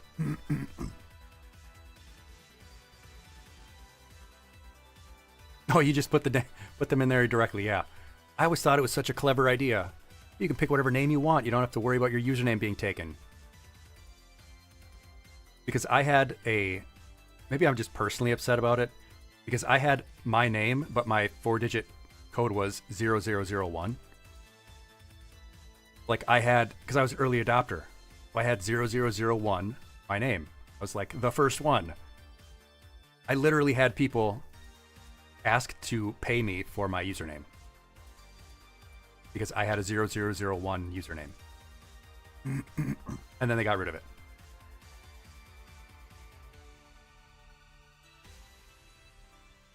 That was really frustrating. I should have sold it. Should have sold it when I had the chance. Skater Girl 7777. Oh, back in the day. Those were the days. Yeah, so we've talked about situations and times. We're also going to talk about order. And this will be important later. But think about things that you should get done before, things that you should do after you're checking social media or checking the news. We'll swing back around and touch on that, but I wanted to get the STOP acronym in your mind first. I can still see it as a badge on your profile, you say. Oh yeah, isn't there like an early adopter thing?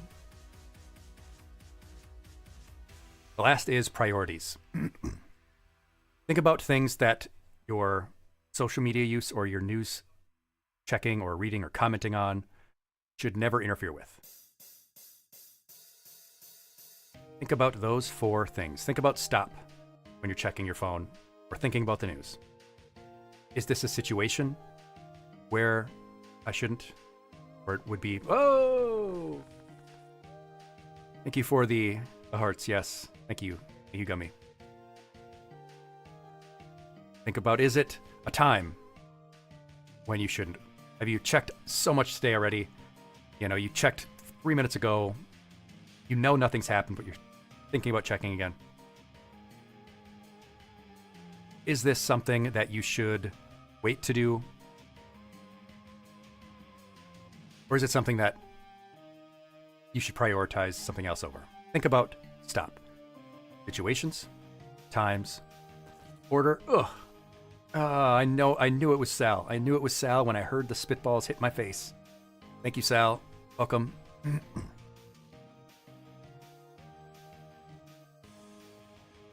Not a bad point, Julian. I mean, weaponize that. Weaponize that. Oh! Oh, that familiar sound. Oh, you missed that spitball, Sal. That one missed. You only have like a 1% chance of missing, but you missed. Oh. The dodgeballs hurt. The spitballs are embarrassing, but the dodgeballs hurt.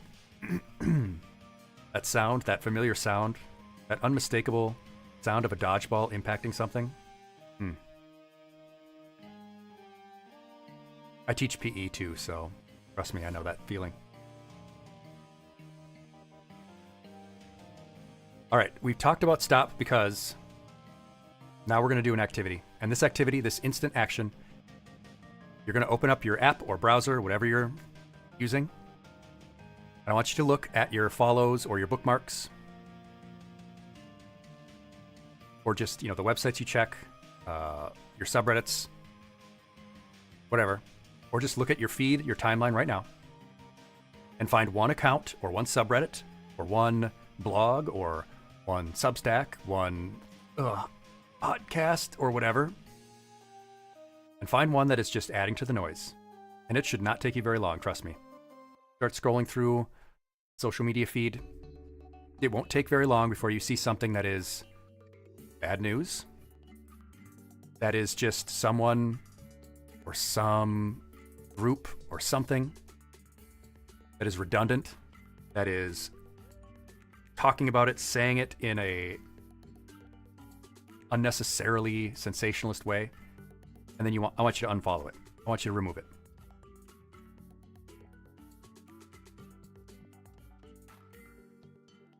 Oh, you're waiting for more channel points?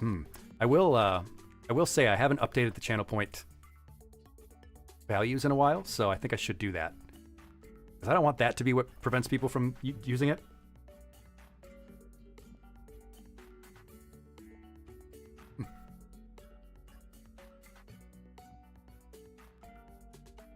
Oh, our news. There. At least perfect. It was that easy. Yeah, our global news, our politics, our world news. If that's in your default feed, yeah, you can cut that. I bet if you opened up your timelines right now, you would also probably see an ad that is distressing or upsetting that you could block.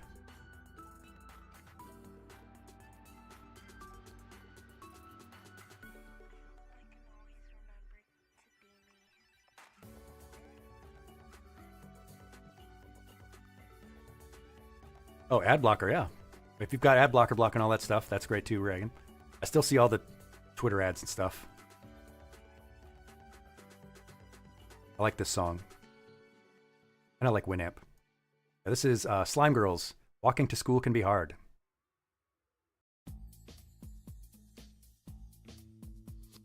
Yep. By the way, if your uBlock origin stopped blocking YouTube ads recently, just restart or reset to your default settings and it will work again. Yeah, YouTube somehow managed to get around uBlock. But if you just reset your default settings, it'll work again.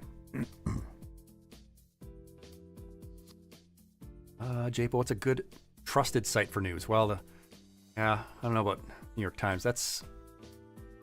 it's tough because places that I used to check news, like The Atlantic, they're not good anymore.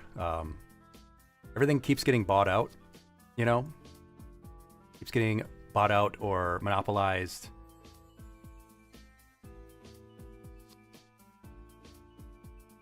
I tend to get my actual news from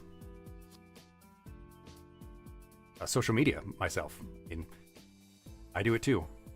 But I tend to just have a couple of posters that I follow, and all of the rest of my content that I get is just people I follow because they are in streaming or content creation, games, music, stuff like that. But even then, of course, because it's an algorithm, whenever I use the For You tabs, I mean, it's garbage again. I've noticed this because I don't follow a lot of VTuber stuff. In fact, almost none.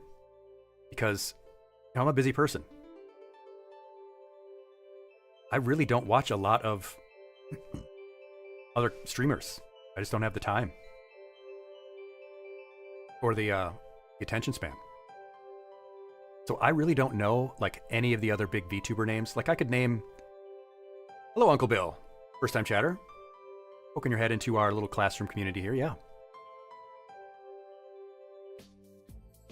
We are just taking a look at an instant action to help reduce our exposure to the constant stream of bad news.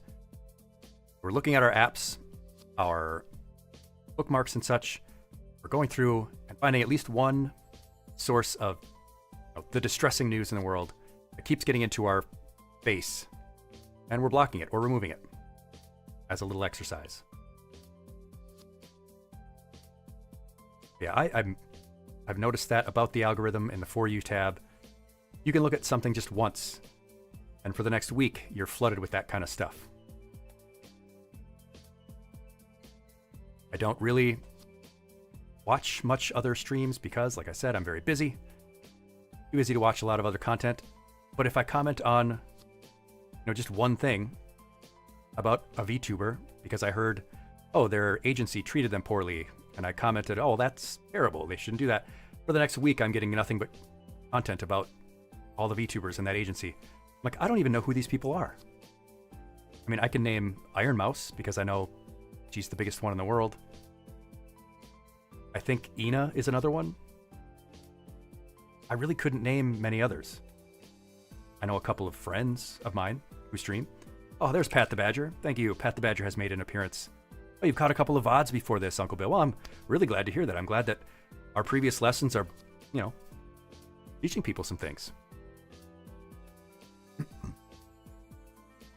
When I tell people, after they show me a clip from their favorite streamer, like, I've never seen that person before, they're like, do you live under a rock? I'm like, yeah. I live in a den. I live in a cave. Born on a mountain, raised in a cave.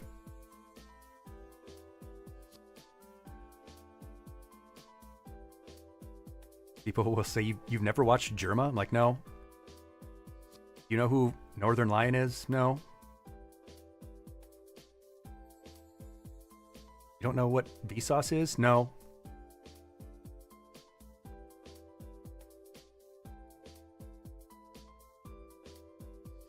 No, I'm still watching episodes of Monster Factory from 10 years ago. So yes, I hope that you've at least been able to get one negative source of news cut out from your life. That's triage. That's limiting our exposure. How can we build some resilience against the effects of that constant exposure? Yeah, Julian, that's right. I mean, I've seen the people's faces. I know I could recognize people by their memes and such, but I don't know.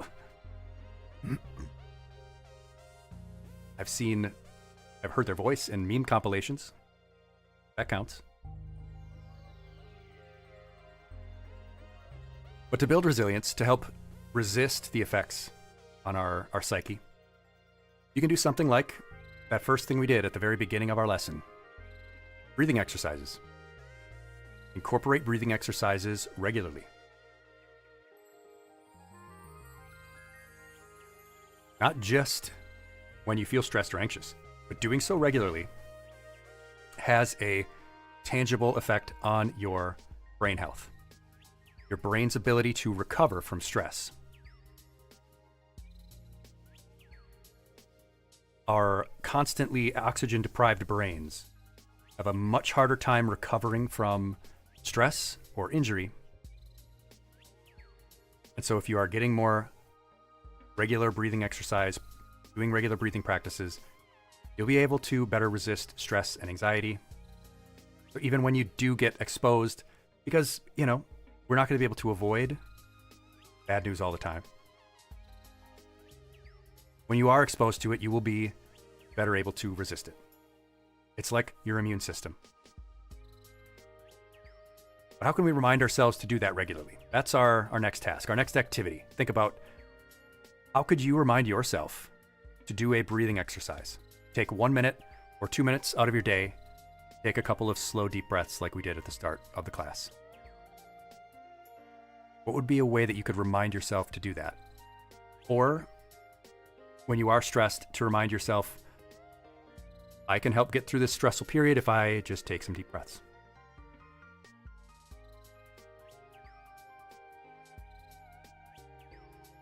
While you're thinking about that and writing it down for yourself or putting it in the chat, moving is also the other major component in building resilience, physical and mental. Increased physical activity, extraordinarily well established for reducing stress and anxiety. Your brain health is enormously improved.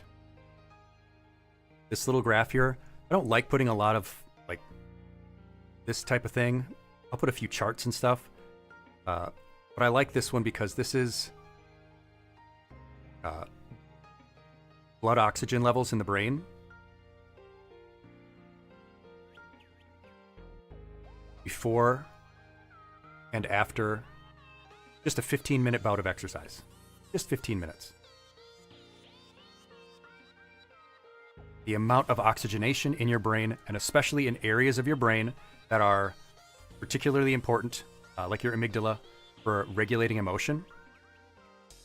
Getting a lot more oxygen, going to work more effectively. And that amygdala, which helps to regulate our emotions, is actually, in some studies, shown to be atrophied. It starts to decay when we are hyperexposed to stress, when we are chronically stressed. Dummy, you think it would be cool if you gathered your whole team at work each morning and did a breathing exercise together? That would be an incredible idea. Companies that have corporate health departments, they love that kind of stuff because it's cheap and easy and it helps. Not that the companies generally care about their employees, but they do want their employees to, be less stressed so they work better. How could you incorporate physical activity more easily into your life? Think about a way that you could easily incorporate just moving around a little bit more.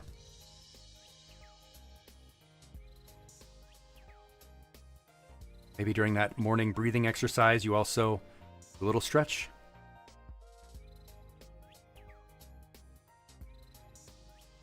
Maybe if you don't have a whole lot of time in the morning, like Rouse just said, get up a little bit earlier and walk to work, or just get up 5 minutes earlier, 5 minutes, and do 5 minutes of yoga, 5 minutes of Tai Chi. I've talked about Tai Chi a little bit since I taught it recently in a class. I don't know Tai Chi very well. I took one class at university and I brushed up on it watching videos. You can just follow along on a 5-10 minute video. New Year's is coming up, and we're going to talk about New Year's habits and such. But you don't need to make a big, huge change. You can tell yourself, and you don't have to wait till New Year's to do it. You can tell yourself, tomorrow, when I wake up, I'm going to Google or YouTube search 10-minute Tai Chi. Just follow the video. You don't have to do it well. You don't have to do it very good. You can just follow it for 10 minutes. You will have made 10 minutes of movement, whether it was very good or not, and you'll have tried something new. And you'll know, well, I kind of like that, or, well, that's not for me, and you can try something else. Novelty, trying something new, is a great way to get yourself interested. But what else can we do? What else could we do besides just movement and breathing and limiting our exposure? Dragon, you talked about the Discord selling thing. Oh, Twitter accounts people were asking to pay you for? And now they just steal them. Now they just steal them. One of the other things that we can do to help deal with this constant exposure to bad news is to help offset it. When we are exposed to bad news, especially something that is very serious, you want to offset that by having a positive news period, or having just a positive period of something. Engage with some piece of good news. Seek out some positive influence. This is not trying to bury your head in the sand or pretend that only good things happen,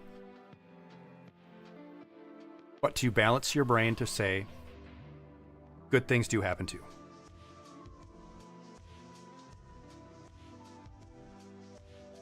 And that's after both normal exposure to the regular stream of updates about what's going on in the world, and to any big crisis that's come along, that's happening, that everyone's talking about. Have some activity you can do that isn't related to the news, good or bad, that you can do that is either meaningful or is very satisfying to you, that you enjoy. There's something that makes you happy, something that brings you joy. Reading a book. This sounds so basic, it sounds so simple, but sometimes that's what the answer is. There isn't a secret cure, there isn't a magic bullet. It's just doing the things that you know would be good.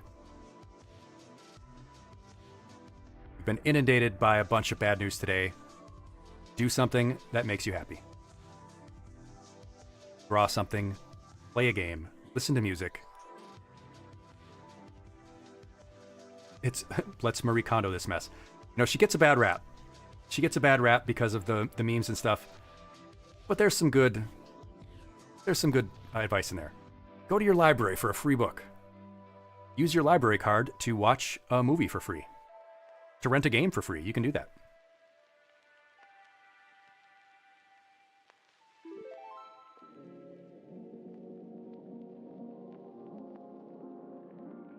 As we get to more broad issues, the traits of people who are good at doing this, the traits of people who are more likely to resist the effects of overwhelming bad news, the traits of the resilient, are people who have greater optimism.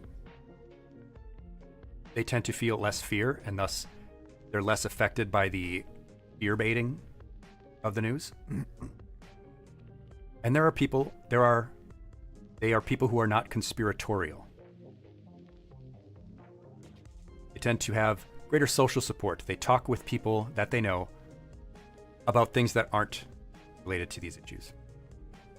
But I want to ask why you think this is. Why do you think people who are less likely to be conspiratorial have less issue with this problem. Just think about that for a second.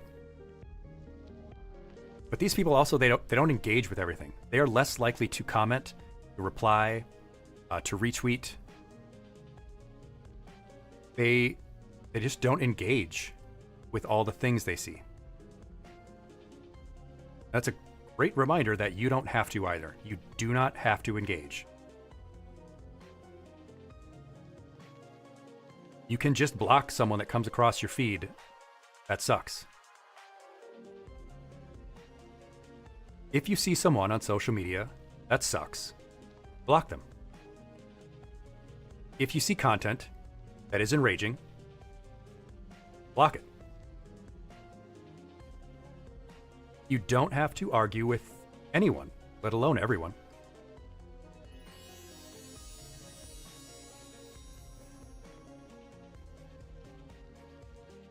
Thank you for the gold stars.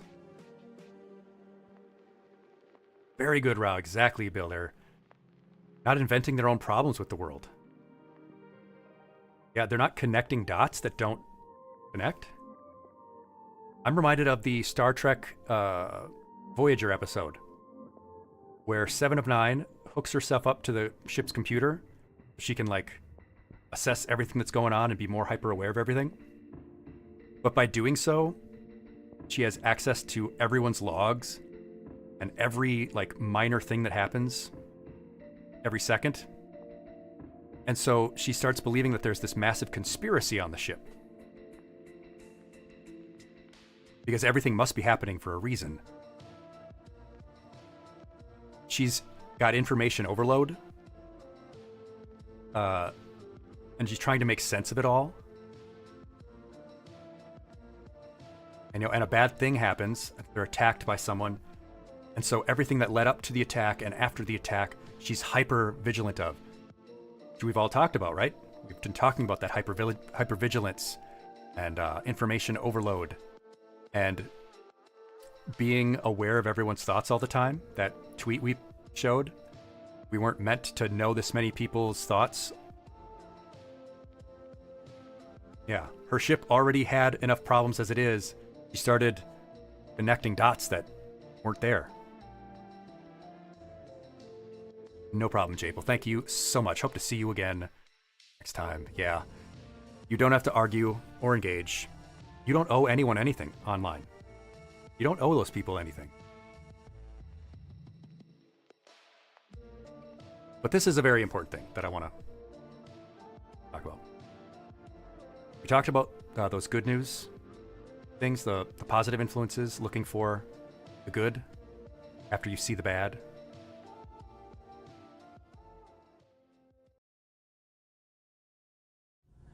You know, my mother used to say a long time ago, whenever there would be any really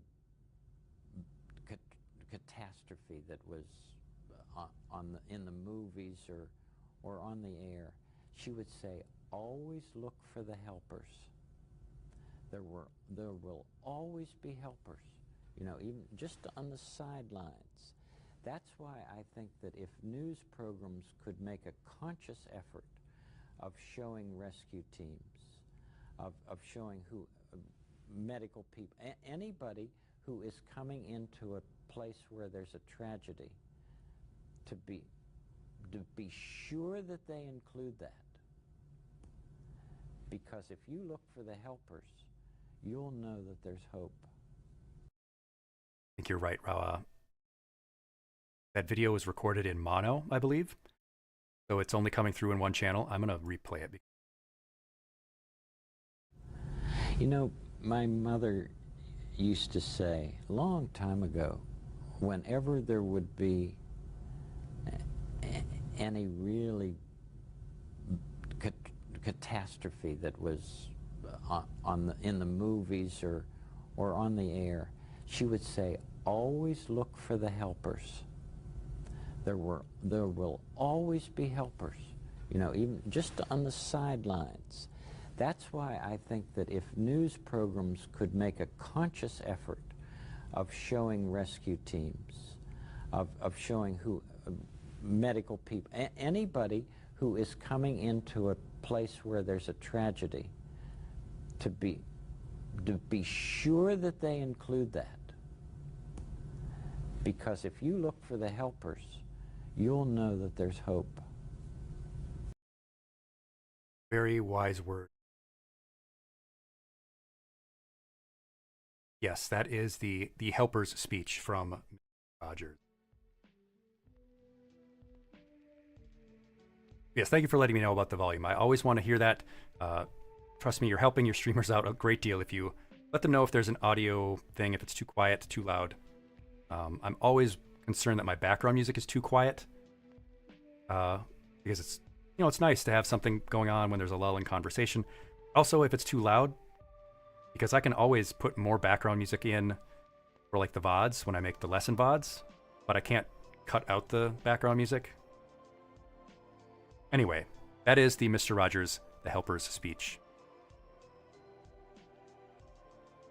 But of course, we do want to do something, right?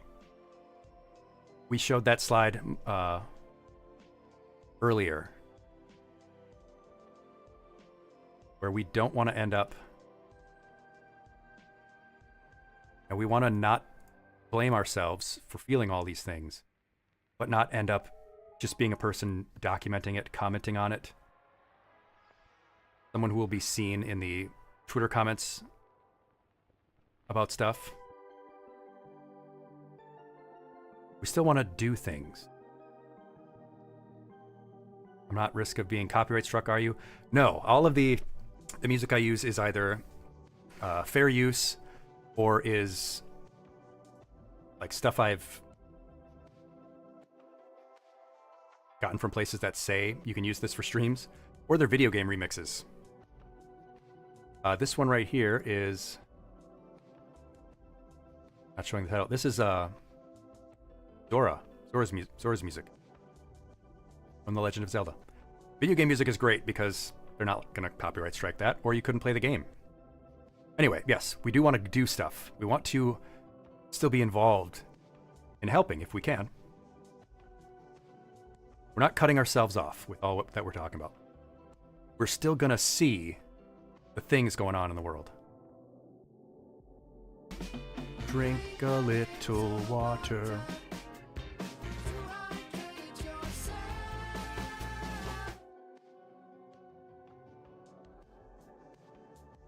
Oh, that's right, Rao. Well, I did play that game. I didn't play it for very long, though.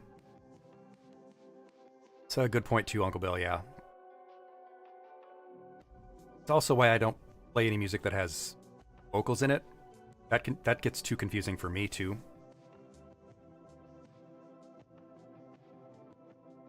Thank you so much, Gummy. I really appreciate it. Oh, and thank you for the hearts. Yeah. So we're still going to see the bad things going on. We just want to recognize that we go into stress mode when we see it. Normally, the stressor gets removed. When we were to experience stress in our natural lives, you know, however many, just a few centuries ago, in our primitive periods, the stressor would eventually be removed and we'd return to rest. Our homeostasis would be maintained. But now we don't get that rest. And because we feel like we can't do anything about the problem, we don't even feel like we're making progress. But that's like we touched on earlier. It's not that we are helpless, we just sort of feel that way. We can't change the world, but we can make changes. Being involved in something, and I'm going to say civic engagement, but what I mean is any kind of community involvement,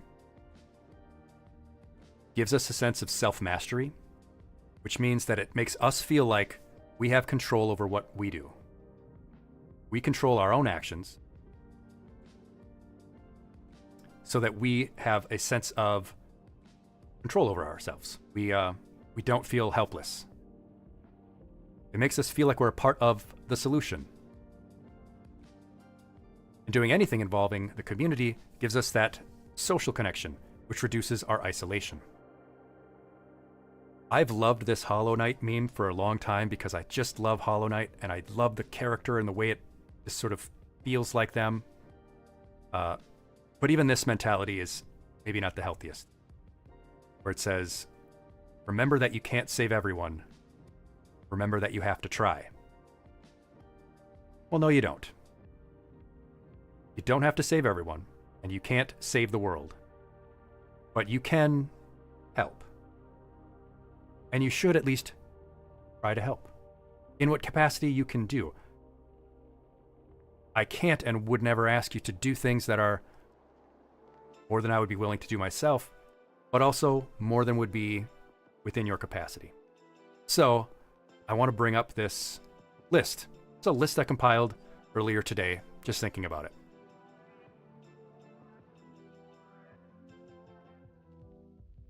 A wide variety of things that people can do to be involved in their communities, in solutions to things going on in the world, at very different levels of involvement, levels of intensity of involvement.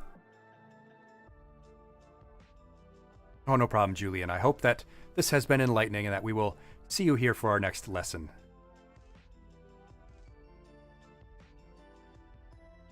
Whether that's just recreational activities, social stuff, joining a rec sport or a fitness group, your local hobby groups, D&D, a local D&D group, tabletop gaming, going to community stuff like farmers markets, local festivals, getting involved with the community garden. Yes, of course, volunteering if possible. Great. Food banks and clothing drives. But it can also just mean one-off things like you'll help out at the walkathon this year. I've done a couple of volunteering gigs at Walks for Autism in the area. It's fun. I meet people, get a free t-shirt, you help just direct people where they need to go. It's not very hard, but it helps people.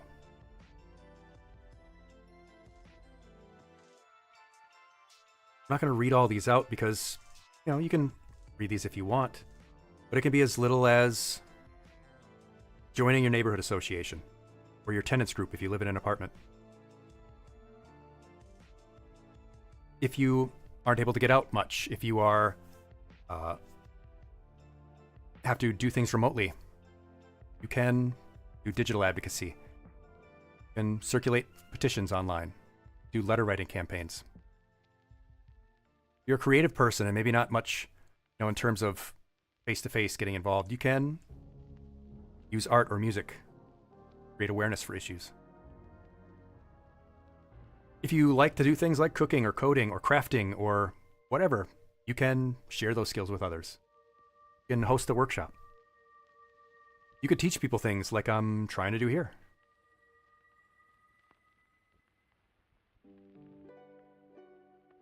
Oh, wow, that Tumblr post, yeah. You all have a little bit of I want to save the world in you. I want you to know that it's okay if you only save one person. It's okay if that person is...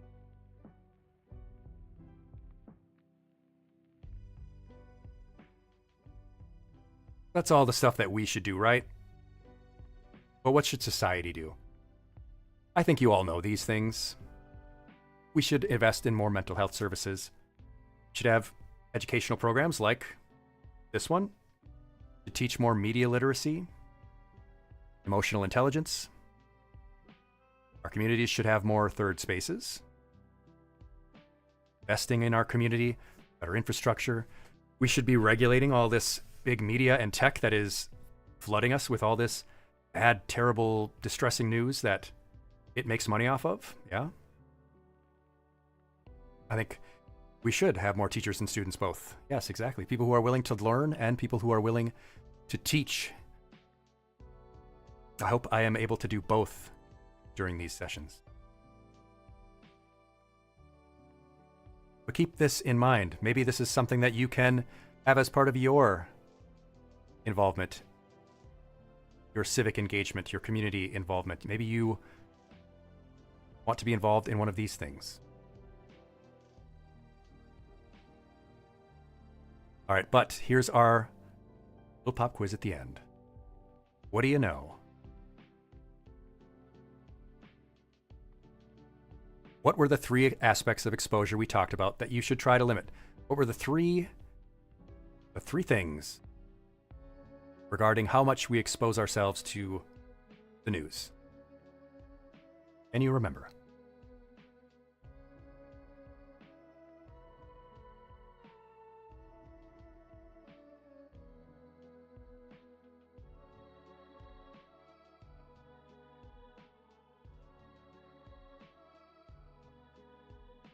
Three broad terms. We discussed how much people were doing in each and what we could do to limit our exposure. Lisa has frequency of checking, total time spent on it. You're right, those were 2 of the 3.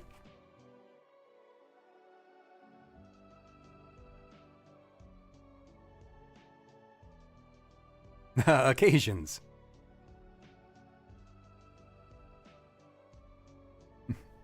Frequency, duration, and intensity. Very good. 2 out of the 3. And Rao, since you have stop on your mind, what was stop? That's a bonus question. What was the stop?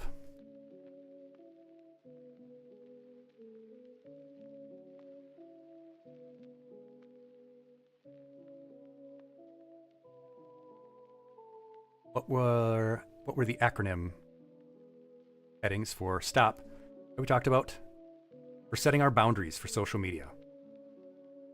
This was also from our social media lessons, so if you were there, you should remember. Or maybe I'm just not a good enough teacher.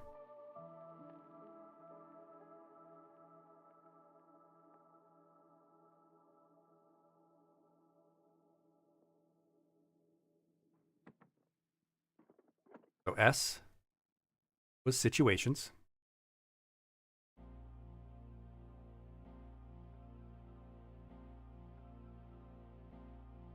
What was T? What was T in our stop acronym? Yes, Lisa had it. Situation.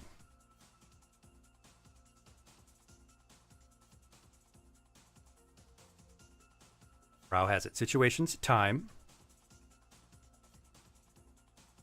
That's why we're reviewing it now. Yeah. You heard it once, and then you hear it again after a little break. How learning happens. Situations, times, order, and P was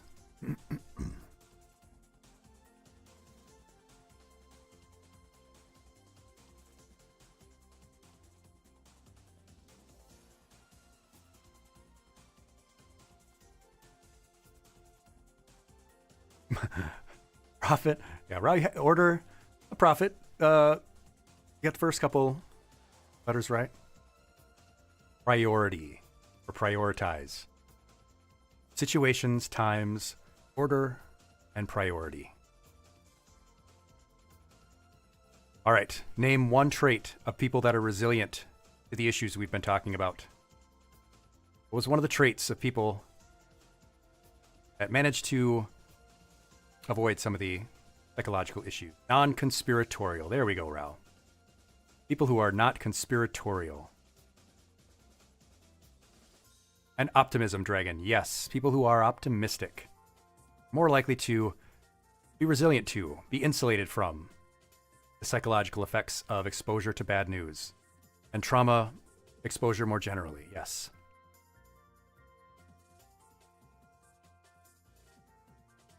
Very good, very good. All right. Your homework is to do that breathing exercise each day between now and the next time we see each other. I want to hear that you at least tried to do 1 minute of that breathing exercise each day between now and our next stream, which will probably be, I don't know, maybe Monday. Maybe we'll do it Monday since, Tuesday and Wednesday are Christmas Eve and Christmas. But we do have another lesson next Saturday for New Year's. Your other piece of homework is to reduce at least one more aspect of your exposure, right? Think about the frequency, intensity, and duration, and the number of those sources you have, and to reduce one more, at least between now and then.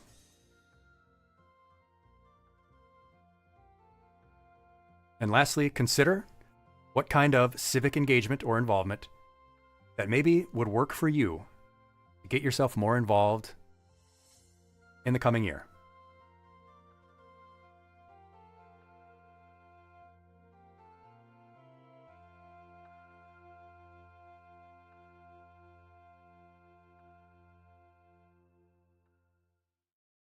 What a perfect time for the end of that song. Anyway, yeah, consider what kind of engagement you could do in the next year, because we'll talk about creating new habits in the new year. That will be our next lesson. We'll have a lesson, maybe we'll do Monday and just a game Friday, maybe New Year's Eve, if that works for people, or the day before. We'll talk about creating new habits, good habits in the new year, because people try to do their New Year's resolutions, so that'll be a good time to talk about it. But that's your homework. Do your breathing exercise. Continue to start trimming your media consumption, and think about what you could do over the course of our upcoming fresh new year to be more involved in ways that are adaptive rather than maladaptive. But you know what that means, class?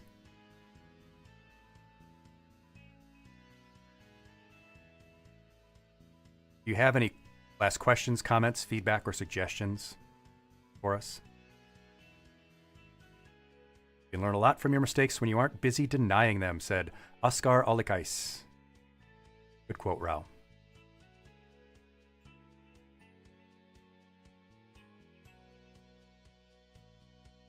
But that means you've completed Mr. Aegis Dealing with Distress lesson. This certificate will be available to you if you want one in the Discord. I will put your name on it and send it to you. Presented this December 21st, 2024. Congratulations. You did great. So many of you actually followed through and watched this lesson and completed it, so thank you so much for being a part of it. You can join us in the Discord, and I can get you it there, right here, at that link in the chat now. You can see a list of all of our previous lessons in a playlist on our YouTube channel right there. This lesson will be edited and added into that list in the next day or two. And you can follow us at our social media there. Get good content by following me and not all of the bad news.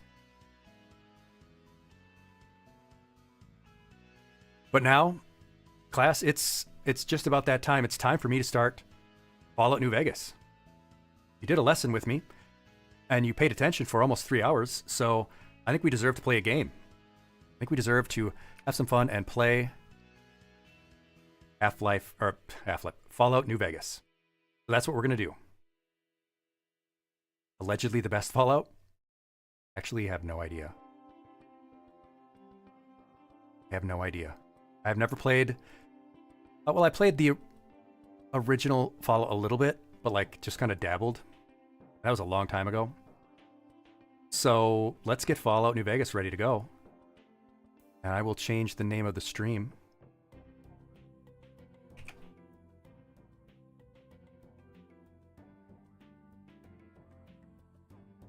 First time.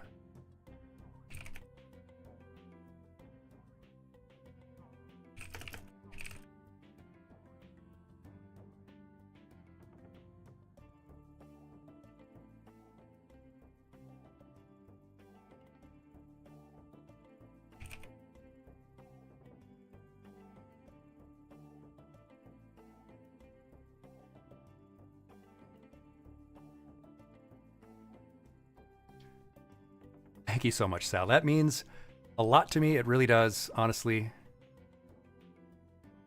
I try my best. Well, I try.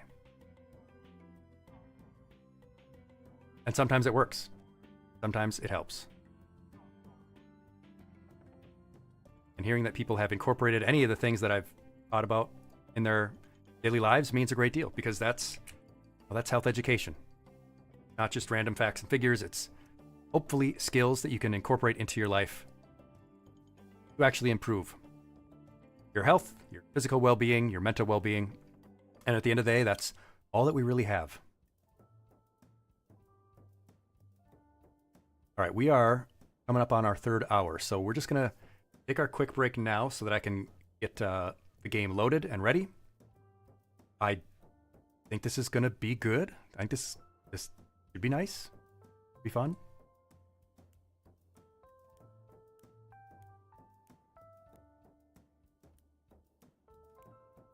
Hopefully I have a thumbnail ready to go.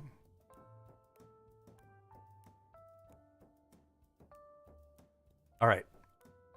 We'll take our break now, and when I come back, we'll be jumping into the world of Fallout New Vegas. I believe this is set in, what?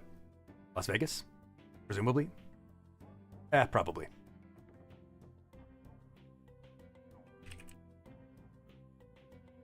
All right. Make sure to move around a little bit, stretch yourself out, get a drink of water, use the restroom and wash your hands, get a snack, and we'll play some Vegas and we'll see some ferrets. Let's do it.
Hey, welcome back. We are gonna get going. Jerky tenders route, that was your snack. I had a beef stick, or a turkey stick, and some dried cranberries. I'm a huge fan of dried cranberries, and you can get them super cheap, which is really interesting because they would seem like they would be something more expensive than like raisins. Oh, it was an ad for dog treats. Oh. Sorry, I started going off about, oh, wow, jerky sticks. I love dried meat. Yeah. I had a turkey stick and some dried cranberries just now.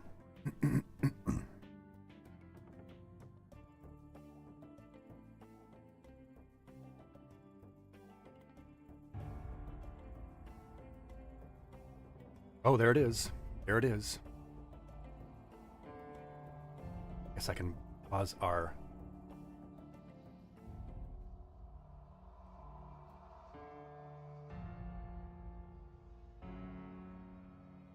The town of Agua Fria rode a stranger one fine day.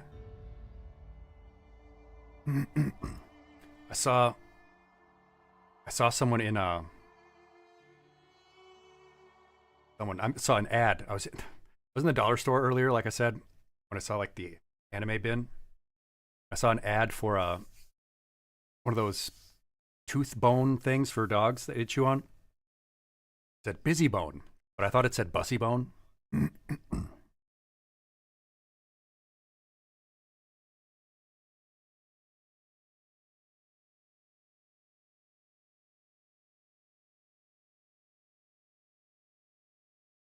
Good.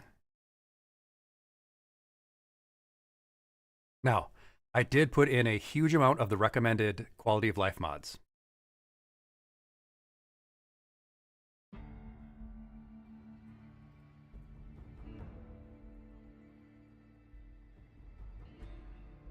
So it should be good in terms of like graphics and performance and stability and stuff.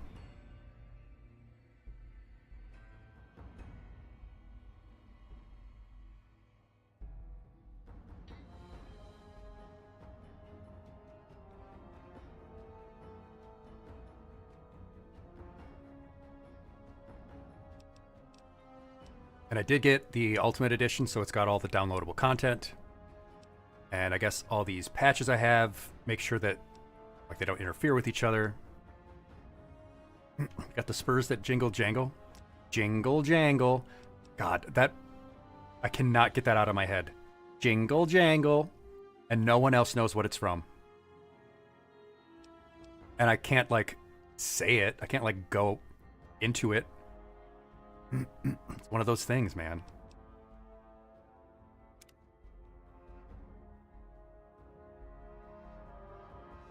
Start a new game. Yep.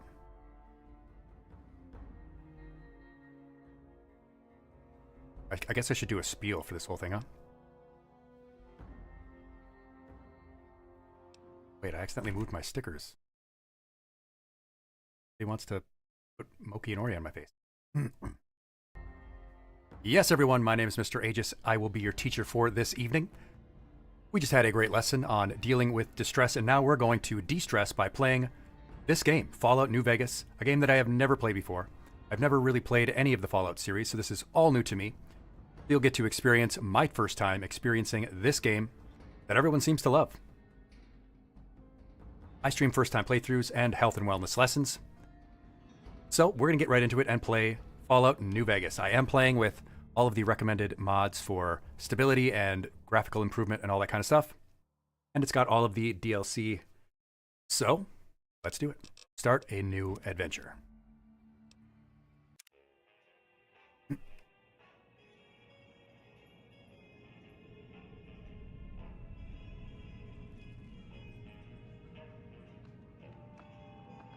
All right, we're in the VIP lounge. Looks like a normal night in Vegas, except there are no blue-haired old ladies at the slots. Yeah, that's how I de-stress Dragon.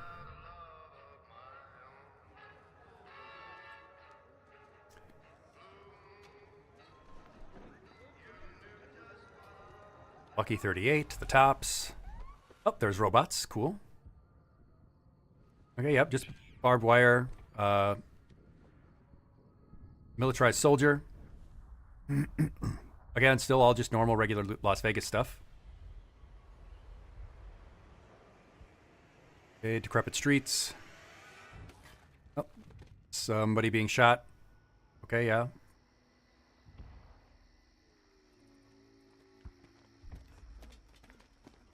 Cosplayers. Yeah. And in a bad suit. Yes, Kirby and Wookiee Monster. Yeah, this is my first experience. Yeah, that's why I love doing first-time playthroughs and watching first-time playthroughs. Those who survived did so in great underground vaults. So like the super rich. Their inhabitants set out across the ruins of the old world to build new societies, establishing villages, forming tribes. Volume of the game is low. Decades passed, what had been the American Southwest united beneath the flag of the new California Republic, dedicated to old Turn the volume up. values of democracy and the rule of law. Let me know how the volume is. As the Republic grew, so did its needs. Scouts spread east, seeking territory and wealth in the dry and merciless expanse of the Mojave Desert. Ah. They returned with tales of a city untouched by the warheads that had scorched the rest of the world, Mojave. and a great wall spanning the Colorado River. The NCR mobilized its army and sent it east to occupy Hoover Dam and restore it to working condition. But across the Colorado, another society had arisen under a different flag. So why is Las Vegas not touched? I mean, you would think nuking Las Vegas would be a priority. Legion. 4 years have passed since the Republic held the dam, just barely, against the Legion's onslaught. The Legion did not retreat. Across the river, it gathers strength. Campfires burn. Training drums beat. Through it all, the New Vegas Strip has stayed open for business, under the control of its mysterious overseer, Mr. House, and his army of So where in rehabilitated tribes Colorado and police robots. were these Legionnaires You are a courier, based? hired by Where the did that Mojave start? Express to deliver a package to the New Vegas Strip. What seemed like a simple delivery job has taken a turn for the worse. I hate when a simple job takes a turn for the worse. You got what you were after, so pay up. You're crying in the rain, Pally.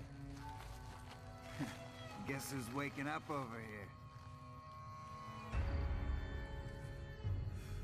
Time to cash out. Will you get it over with? Maybe cons kill people without looking them in the face. But I ain't a fink. Dig? Dig, because they just dug him up a grave. Kid. Sorry you got twisted up in this scene. That's a nice gun. From where you're kneeling must seem like an 18-carat run of bad luck. Truth is, the game was rigged from the start. I hate when you have a bad day at work. Already toxic enough, doesn't need any more radiation. True, true.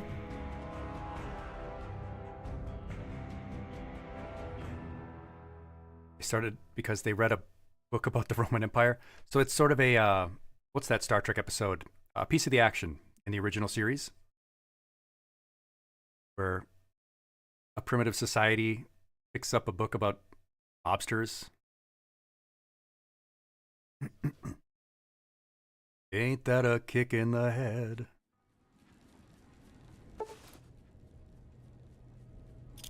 Oh, New Vegas is, who shot me? Most of the games are, I have to find my son. Like a 90s Harrison Ford movie. Where's my son? You're awake. How about that? Who shot me so I can shoot them back? Easy. You've been out cold a couple of days now. Why don't you just relax a second? Get your bearings. Let's see what the damage is. How about your name? Can you tell me your name? What's my name? Let's see. Just shot in the head. John F. Kennedy. I'm Abraham Lincoln. I'm Honest Abe.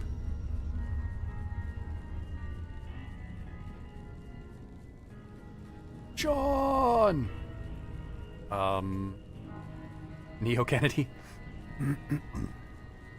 Nothing bad ever happens to the Kennedys.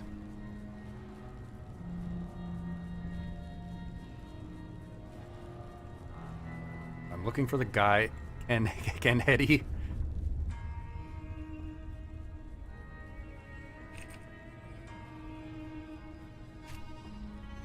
Kennedy. I can't say it's what I'd have picked for you, but if that's your name, that's your name. I'm Doc Mason. Wait, when was Kennedy president? Welcome to Good Springs. Now, I hope you don't mind, but I had to go rooting Versus out when there did the bombs drop? to pull all the bits of lead out. I take pride in my needlework, but you'd better tell me if I left anything out of place. How'd I do? Oh, he already does kind of look like a Kennedy. Yeah, okay. Yeah.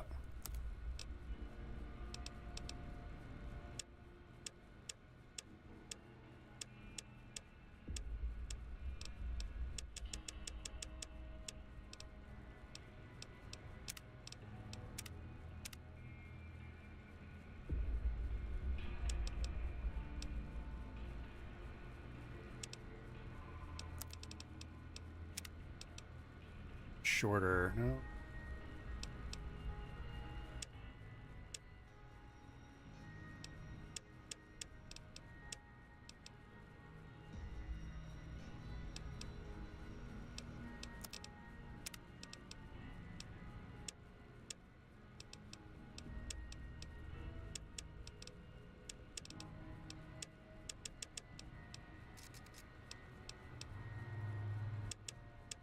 Yeah, when was Kennedy president?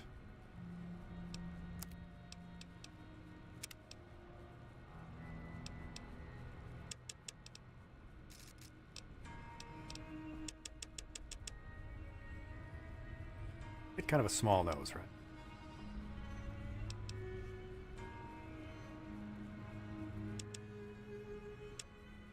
'61 to '63. And when did the bombs drop? In this game?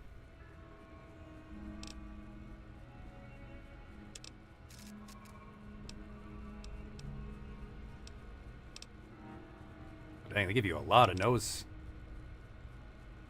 Got a lot of nose options here. 76.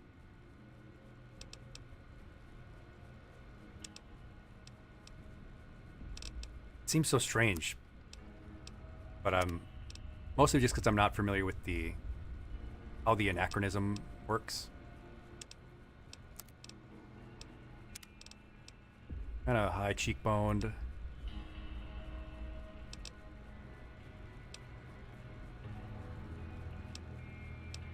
Beautiful, sharp, chiseled jaw, right?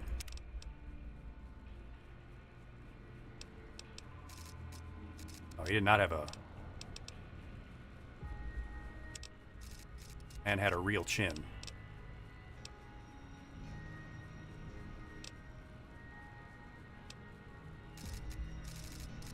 I mean, before his back injury, he was a very fit guy.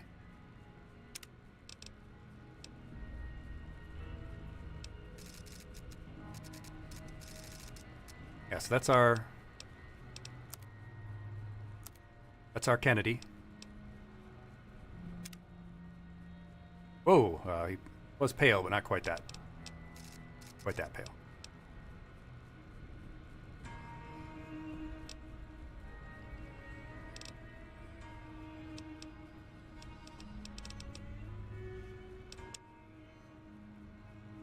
Probably did have a lot of,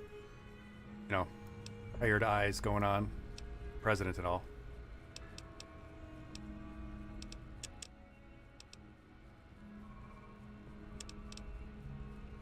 Trying to make him look as much like Kennedy as I can from memory, from just like pure memory, which is not very good. The hair will have to do a lot of work here.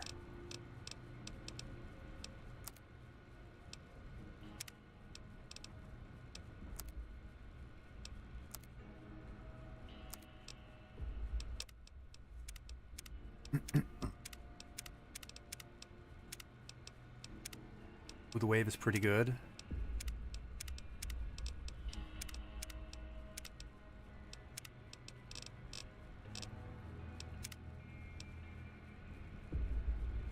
Are you, did someone in Bloodborne named William L.M. King made them look like Prince William William, Prime Minister William Leon Mackenzie King.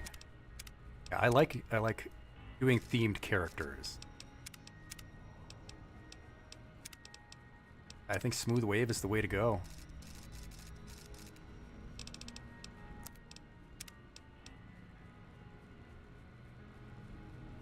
That's sort of a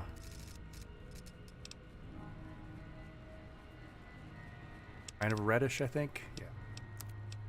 Facial hair. Yeah. So this is Well, I got most of it right anyway. John F. Kennedy. Okay. No sense keeping you in bed anymore. Let's see if we can get you on your feet. That's interesting, because, yeah, I mean, Reagan did seances all the time, too. Nancy was a huge cult fan. Over by that vigor tester machine there. Take it slow now. He would not set her daily schedule without consulting her personal astrologer. Alright, cool. Yeah, I'll be taking that. Can't pick that up.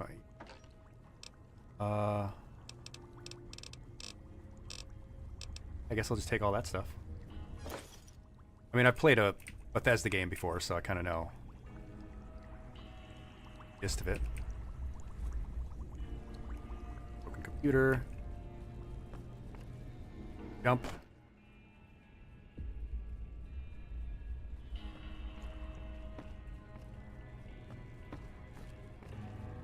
Walking.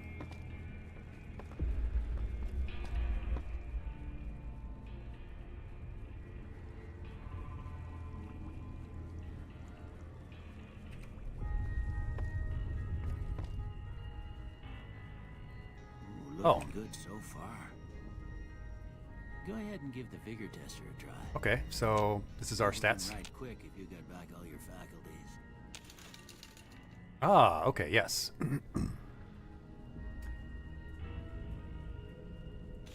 Oh, okay, so what kind of character do we...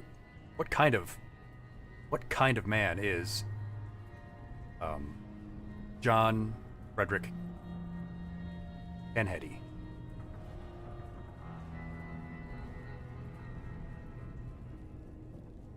Go as low as 1. As high as 10.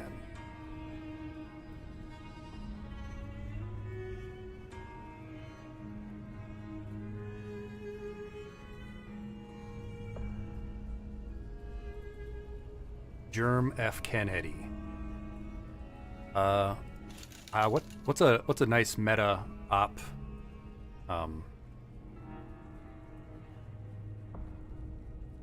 Charisma, that's a good point, Wiki Monster. Good charisma, probably not very, yeah, low wisdom. Maybe perception not the best, he didn't see it coming. Yeah, and I like the idea of charisma being high because I do want this to be like a role-playing type. Yeah, so let's at least give him 2 more points here. He was a really smart guy, too, you know? Was.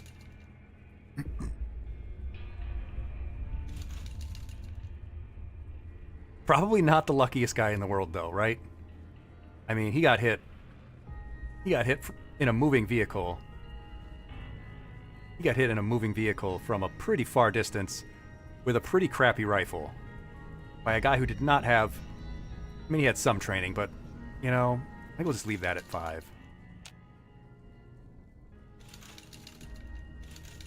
Luck is super useful.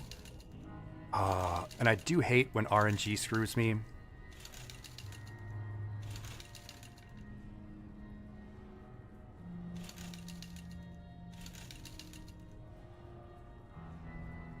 Yeah, other than like inventory weight and stuff, I don't need to be super strong. He wasn't, and let's not forget, Germ F. Kennedy, he did have a severe back injury when he was, before he was president. He wasn't a lot of pain, so let's not give him a lot of strength. I mean, he had to go do like daily physical therapy pretty intensely just to get through the day. Somehow they hid that from the public. He was a lightweight.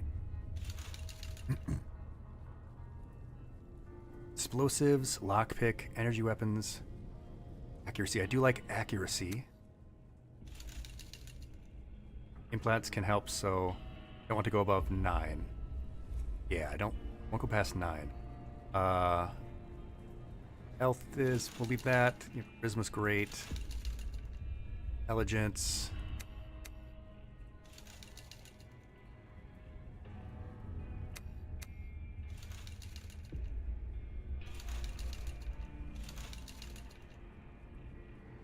Can we increase luck? Because other than that, I think it'll be agility, intelligence, and charisma for our friend here.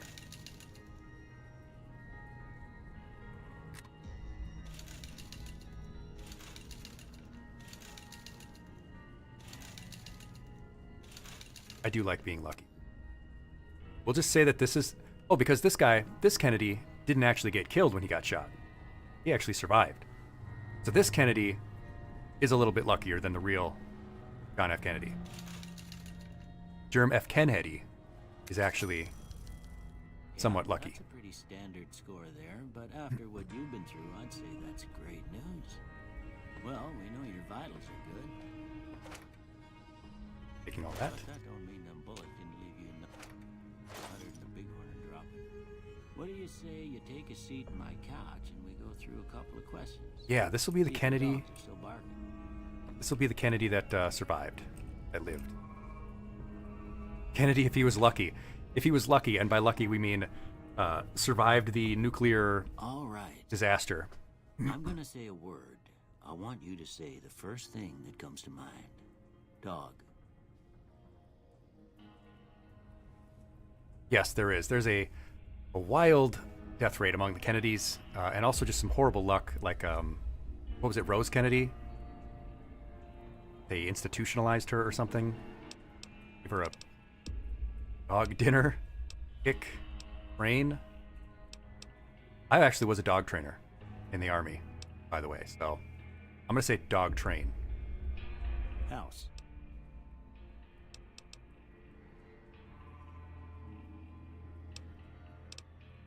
Shelter.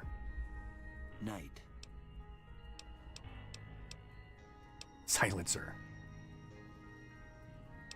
Playing Oblivion.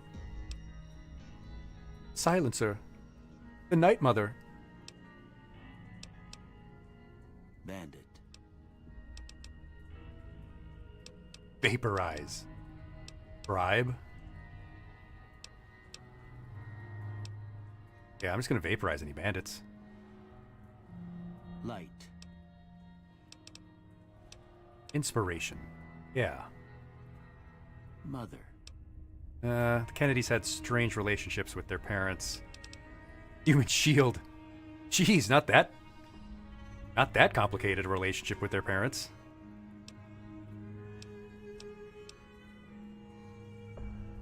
Caretaker, yeah.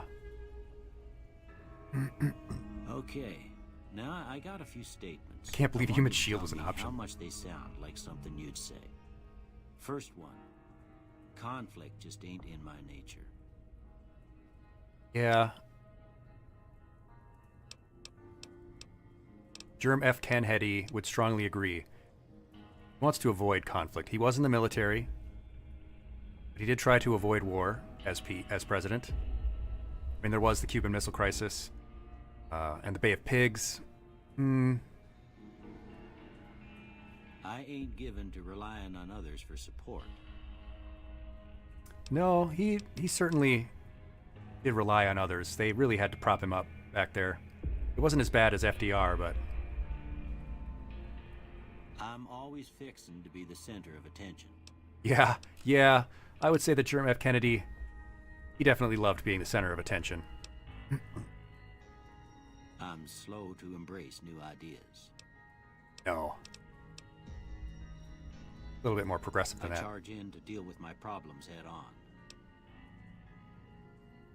Yeah, I would agree.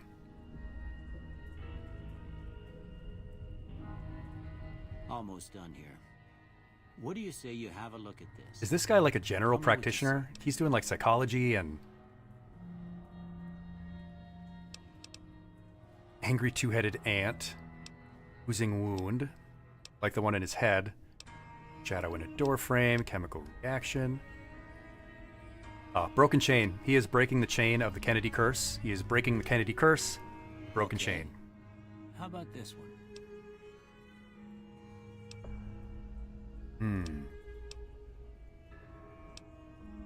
He was in the Navy, so I'm gonna say a ship at sea. Last one. Goatsy?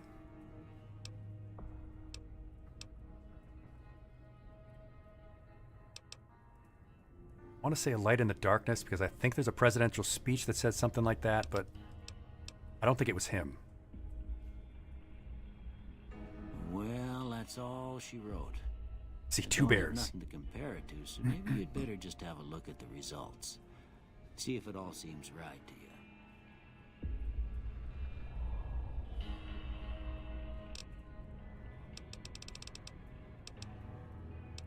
No, do not Google that. Just do this ourselves.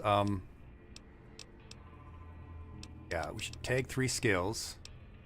I'm thinking it's going to be what? Speech?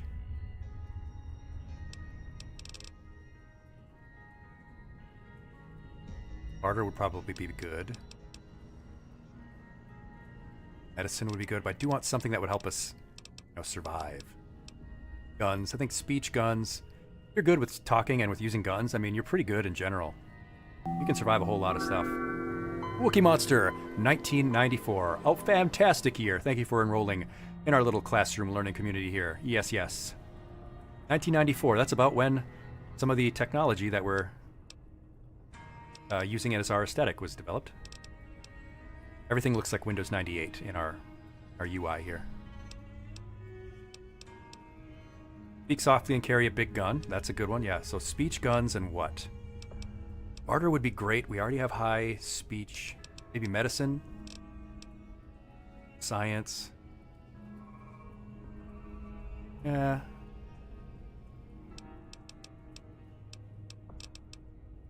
You guys pick one. Class, you get to pick the third one. So, Germ F. Kennedy. I was thinking Germ like Germ from Night in the Woods. I don't know. But Germ F. Kennedy is great at guns and speech. What else might they be good at? You don't miss that, Wookie Monster? It's just nostalgia, honestly. They weren't great, but we have fond memories. Like the old dial-up sound. At the time, it sucked. So we have 1 vote for energy weapons. That would give us good laser stuff. Pew pew.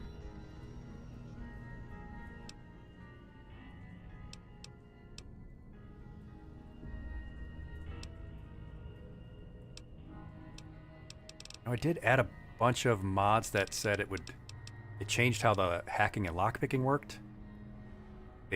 They aren't the same as they were in the original game because I guess they sucked or something. I don't know. You missed the old school MSN chat boxes. Yeah. Hold on. I don't know if you were here earlier at our main screen. This is our main screen. We have like the Windows Start as the thing.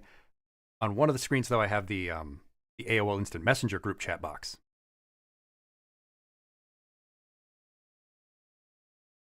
Yeah. Use the AOL Instant Messenger chat box as the chat box. The AOL dial-up screen is our startup screen. Yes, yes.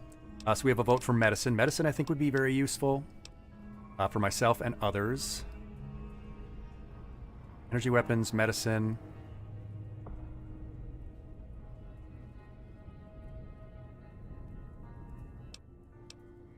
If I do laser energy weapons, I wouldn't want to also do guns, right?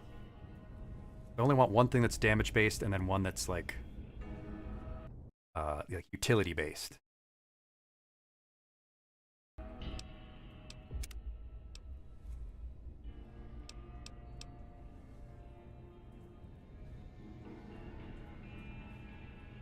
I guess we can go with medicine because I think Germ F. Kennedy, science, hack restricted computer terminals, recycle energy weapon munitions.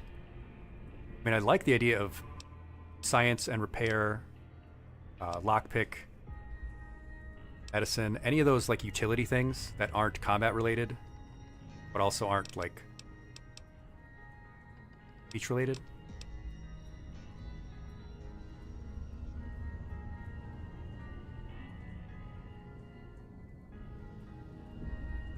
Guns, drugs, and talking, Dragon says. The cornerstones of life. Well, definitely the cornerstones of surviving in any kind of post-apocalyptic world. You can definitely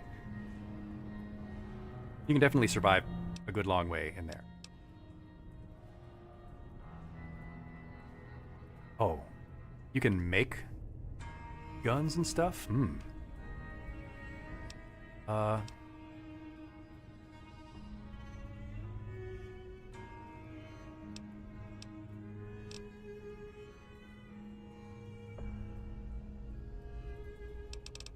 I'm sorry, I'm having some executive dysfunction in terms of making a decision here. A little decision paralysis.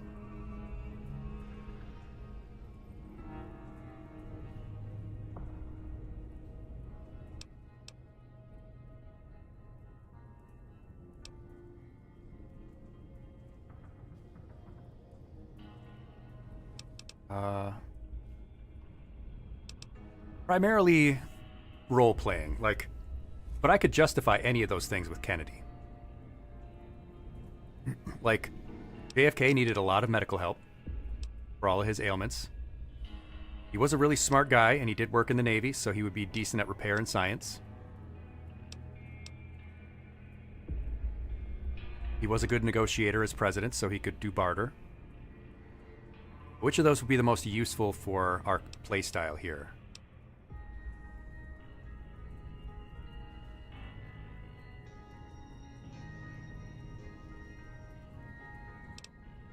Yeah, like they were juicing him up with pain meds like every day. He had to spend tons of time in like jacuzzis and stuff just to muscles loose.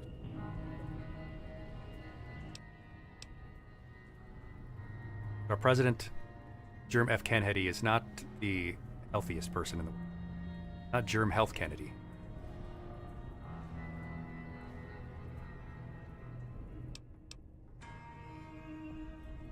I don't want to keep Doc Miller waiting.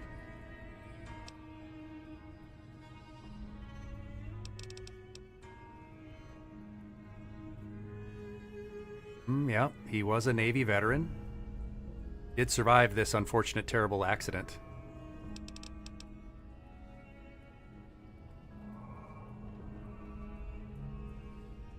Yeah.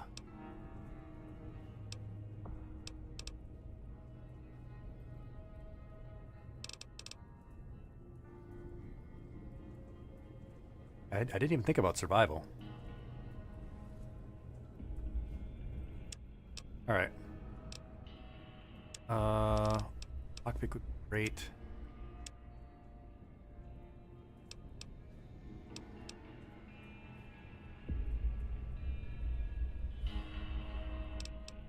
Yeah, I think we're gonna go with that. Before I turn you loose, I need one more thing from you. I got a form for you to fill out so I can get a sense of your medical history. Just a formality. Ain't like I expect to find you got a family history of getting shot in the head. guy's being very thorough for a wasteland doctor. Let's see. Ooh, they're cool.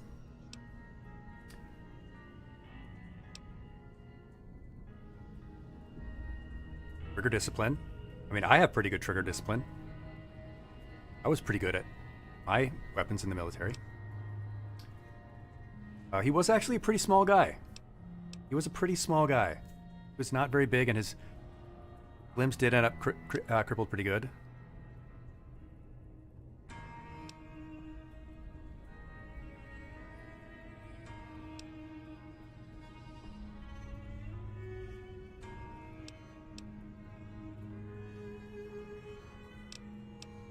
Ozzy.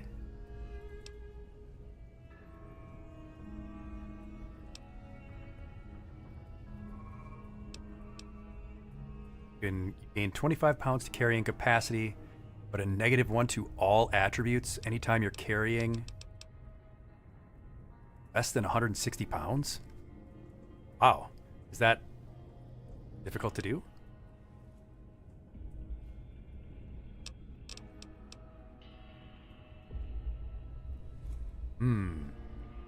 +5 to barter, medicine, science, and speech, but -5 to energy weapons, explosives, guns, melee, and unarmed. -5 to everything.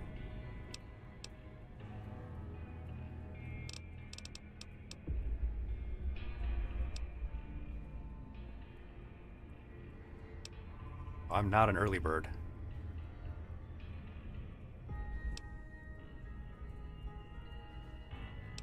Equipment condition. Oh, I don't like the idea that I have to repair stuff.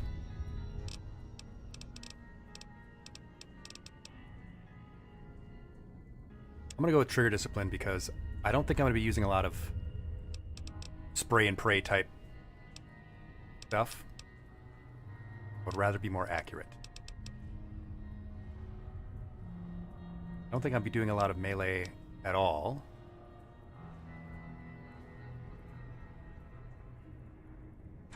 Hot-blooded might be good. In combination with very good accuracy.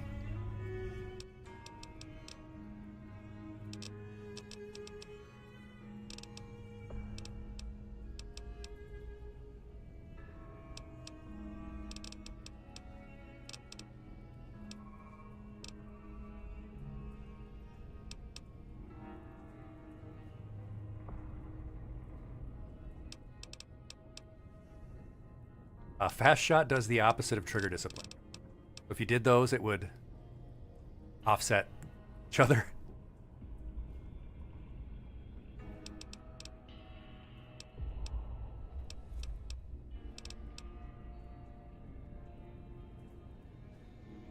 Yeah, they are exact counterbalance.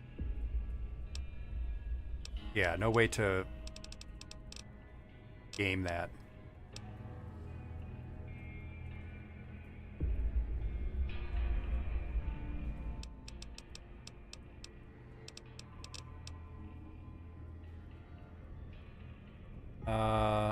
Let's just go with that because I don't think I'll be using a lot of melee and I don't expect to get any critical hits with it anyway.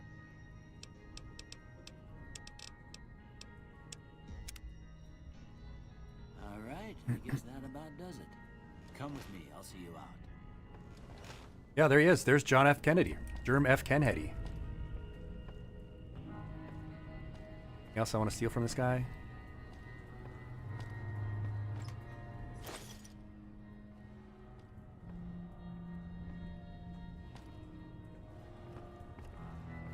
But thanks for patching me up, buddy. Here, these are yours. Was all you had on you when you was brought in. I hope you don't mind, but I gave the note a look. I thought it might help me find a next of kin. But it was just something about a platinum chip. Well, if you're heading back out there, you ought to have this. They call it a Pip-Boy. I grew up in one of them vaults they made before the war. We all got one. Ain't much use to me now, but you might want such a thing after what you've been through. I know what it's like having something taken from you. And put this on too, so the locals don't pick on you for lacking modesty. Never was much my style anyway. Thanks for patching me up, Doc. I think that's what Germ would say. Yeah, appreciate it. Don't mention it. It's what I'm here for. You should talk to Sunny Smiles before you leave town. She can help you learn to fend for yourself in the desert. She'll likely be at the saloon. I reckon some of the other folks at the saloon might be able to help you out too. And the metal fella, Victor, who pulled you out Metal of your fella? grave. Anyway, you ever get hurt out there, you come right back. I'll fix you up. But try not to get killed anymore. I don't... No, I would not like to activate hardcore mode. No. No. Germ has already been through enough.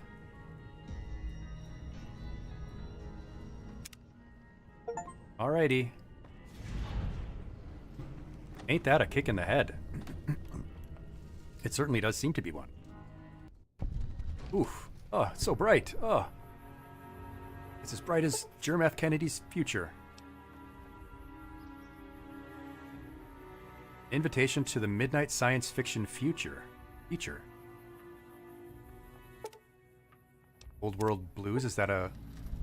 Oh, these are all the DLCs that were added. Okay, yeah.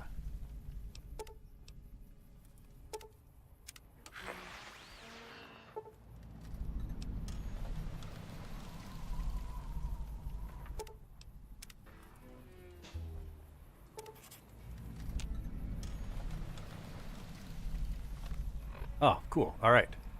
So.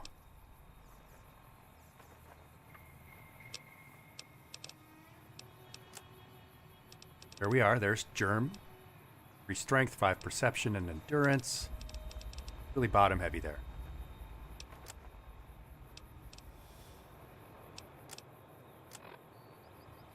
See, what do we got on us?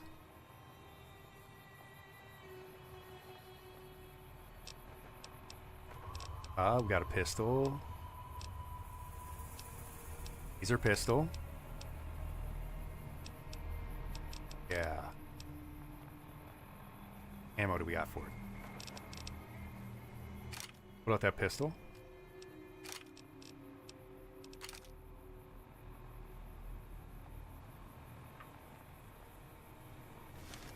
Oh, don't drop it.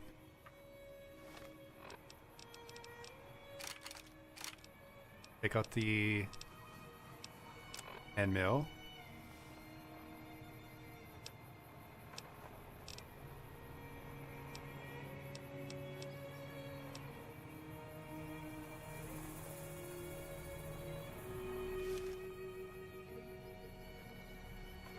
Here we are. There's Germ.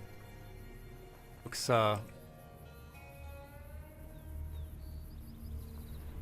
like Conan O'Brien right now, honestly. More like Conan O'Brien than John F. Kennedy, but yeah, that's fine.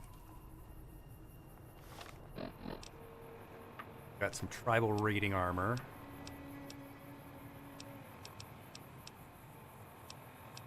Better damage. Ooh.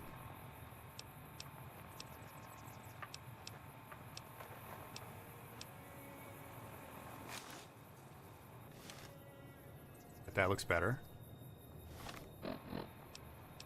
Same as what is lighter. Yeah.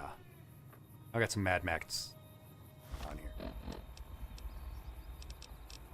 Probably just sell this stuff.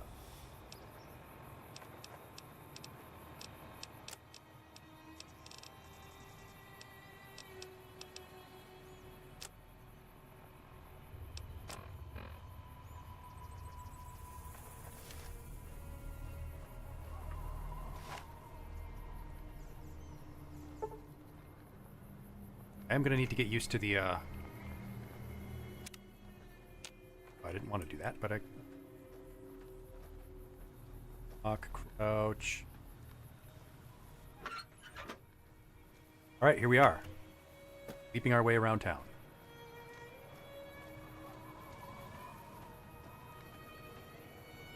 Oh, I put this gun away.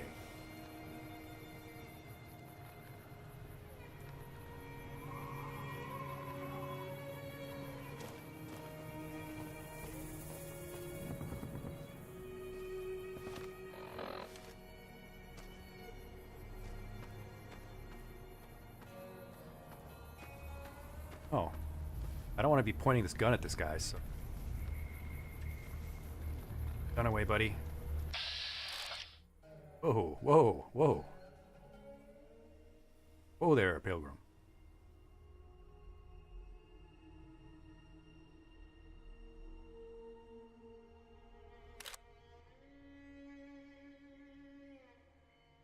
Cancel.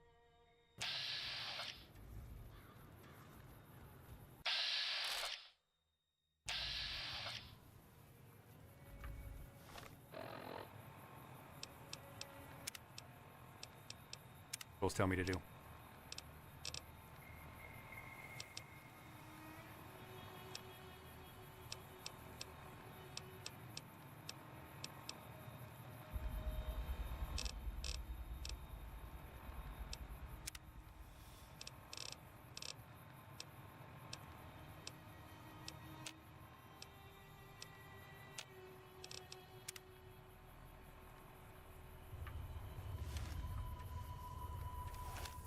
Oh, just hold it. Okay, that makes sense. Hey there. Hey, bud. Oh, you're just a settler? They don't even give them a name? Oh. That's an NPC. Are you even farming out here? Dirt? I have this pineapple?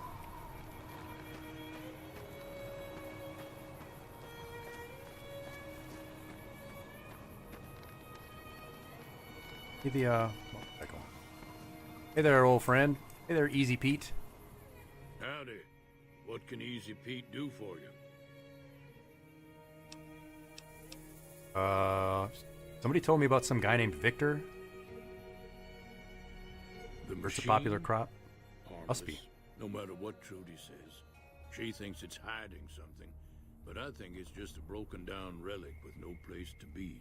Oh, so a little bit of commentary about yourself there, Easy Pete, huh? Broken down relic with no place to be. The one in the fancy suit seemed to be calling the shots. That's as much as I know. Other folks in town might know more. Word of advice, though, if you ever catch up with him, watch out. The man's got cold eyes like a snake. Can't be trusted, I'd say. Okay. Probably not going to trust him regardless. He did shoot me in the head. Was a prospector until I decided to settle here to get away from the NCR. Now we'll just take it easy and help out with the Brahmin and Bighorners. I'm interested in government. What's wrong with the NCR? Don't get me wrong. The NCR's got a lot of decent folk in it. It's just that they make you part of them whether you like it or not. Towns like Good Springs and Prim don't stay independent for long. Not if you've got something the NCR wants. Still, the NCR keeps the Legion away. Tell me about this Legion. They're slavers, led by a guy named Caesar, or Caesar. Not sure how you're supposed to say it. A couple of years ago, they tried Dictator, to huh? take over Hoover I don't like Dam, that. but the NCR beat them back. The NCR didn't or couldn't finish the job, though. The Legion's got its strength back and is getting ready for another round at the dam. My money's still on the NCR winning, but you never know. We've been hearing stories about legionaries on the Nevada side of the river, so keep a gun handy. You don't want to get caught by them. No, I don't. Thanks, bud. Keep your gun handy if you go poking around some of the abandoned places around here, like the schoolhouse. Critters move in there sometimes. Will do.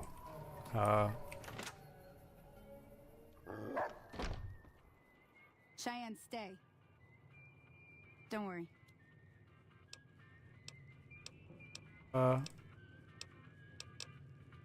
Yeah, Doc Mitchell said you could help me. You seem nice. I guess there's a thing or two I could show you. Sounds like you need all the help you can get after what they done to you. Meet me outside, behind the saloon. Will do. She already likes me.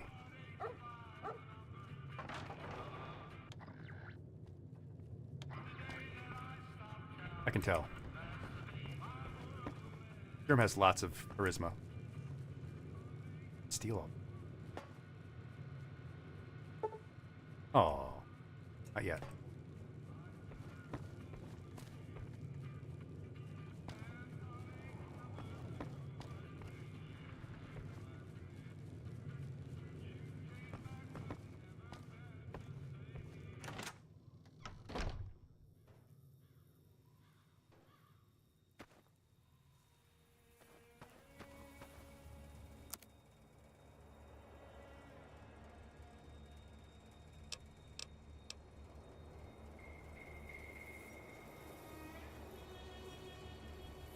Bing bench. Oh, I'm gonna have to do a lot of work, huh?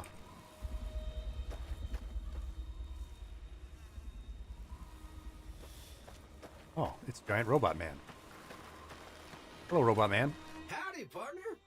Might I say you're looking fit as a fiddle? Thank you. They said you picked me out of a grave. Kennedy never forgets. I'm always ready to lend a helping hand to a stranger in need. Usually the Kennedys have pretty bad luck. How did you find me? I was out for a stroll that night when I heard the commotion up the old bone orchard. Saw what looked like a Bone bunch orchard? of bad eggs, so I laid low. Once they'd run off, I dug you up to see if you were still kicking. Turns out you were. So I hauled you off to the dock right quick. Thank you.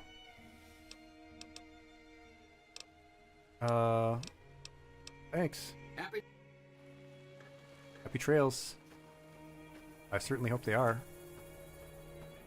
Didn't she say meet her behind the saloon? Miss the saloon?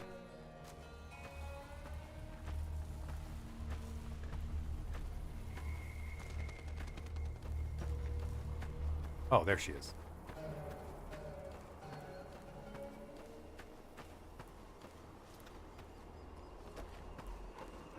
Now, see the sarsaparilla bottles on the fence there? Yeah. Take this and try to hit a couple of Oh, them. thanks.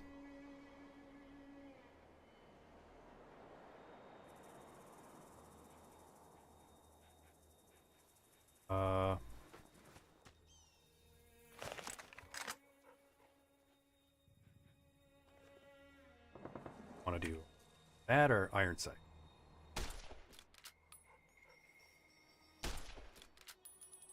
Oh, you've missed completely on everything. Or is this gun just bad? That's the right idea. Look down the sight. Dang. Try crouching down and staying still. It'll help your aim. Next shot. Well, that's a start. But I don't reckon you came to me to learn to fight sarsaparilla bottles. No, I like Tell you what, sarsaparilla. I gotta go chase geckos away from our water supply anyway. Darn critters are attracted to it. Why don't you come along? Your thing, Sonny. Follow me. It's All right, we're gonna help. Grim's a helpful type of president. Woof woof. Can you pet the dog in this game?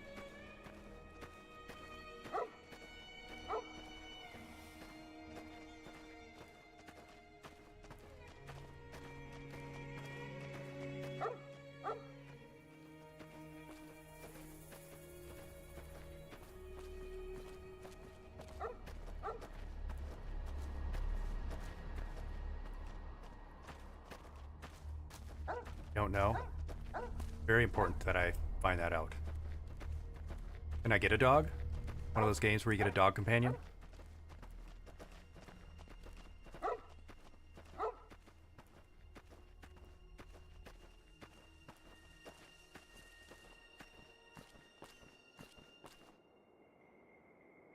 Oh, there.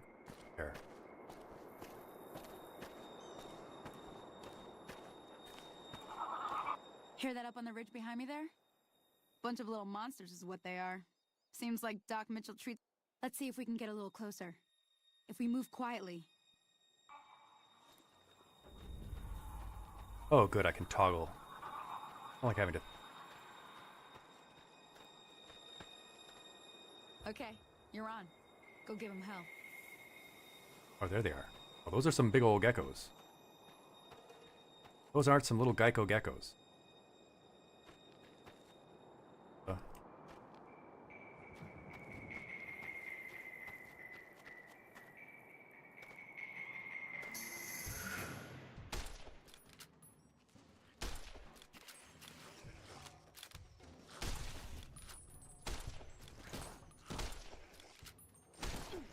Wow. Okay. I'll be taking all of your meat. I didn't get as stealthy as I would have liked there. There were only 2 of them.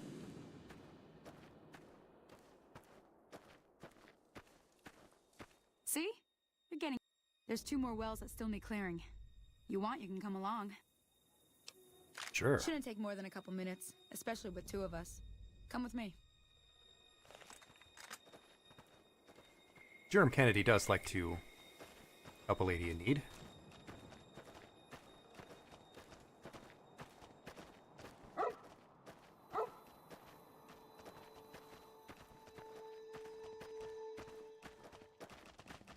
Come on! Oh, nice shot, Germ. Played that little guy out. Got him. Oh, she just accidentally shot her own dog.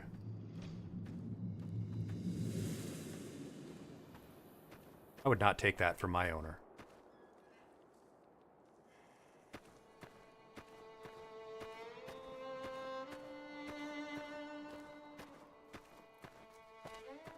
Oh, she is like running in slow motion.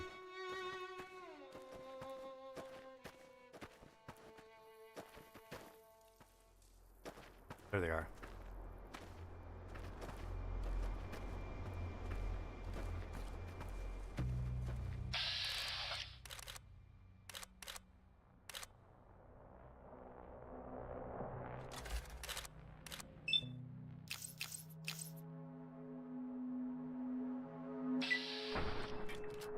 Oh, it crippled his torso.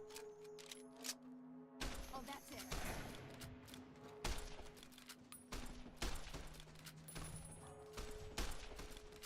Oh no. Could I have saved her? Dang, and your gun jammed and everything? Oh, I think I could have saved that lady, and instead she's dead. It's all my fault. You can stop shooting, he's dead now.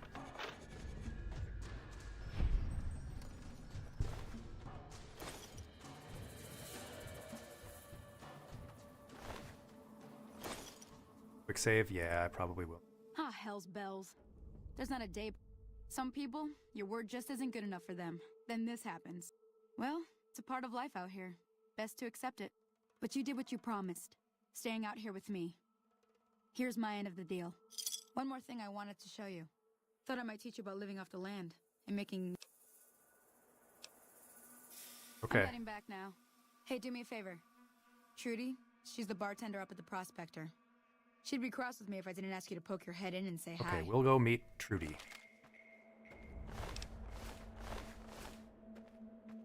And we'll go see this dead lady that apparently I could have saved. Oh, it was just a random... bit of a cleaver on her, though. Oh, all this. I'll be taking all of that.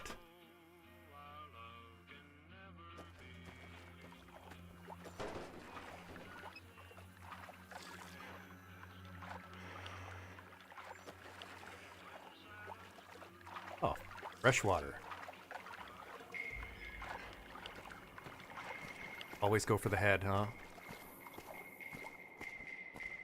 Have you used the quick save? I have to remember that. I didn't think I would be fighting for someone's life already.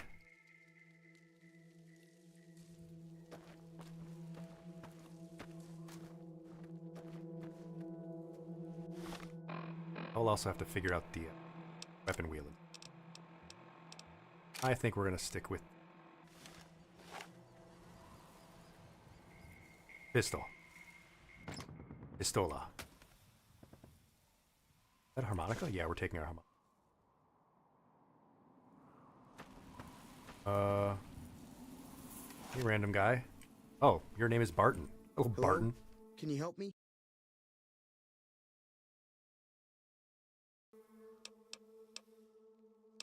Yeah. Hello? What's wrong? What's wrong, friend? My girl is trapped by geckos on the ridge, and I can't get to her.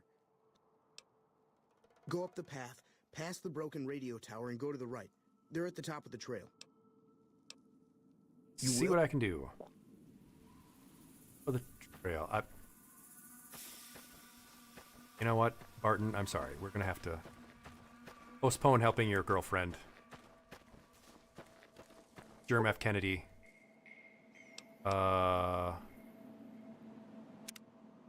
Yeah, I think Germ is exactly who and what we wanted them to be. I can't think of anything I would change.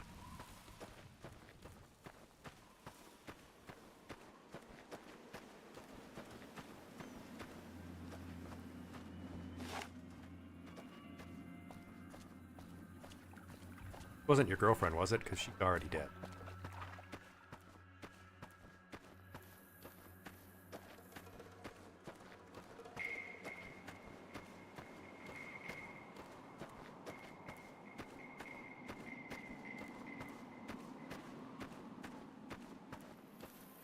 Oh, how did we get this far away from the town already?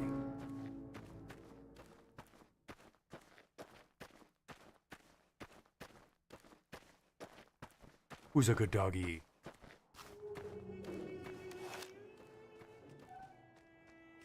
Hey, dog. Diane, good name for a dog.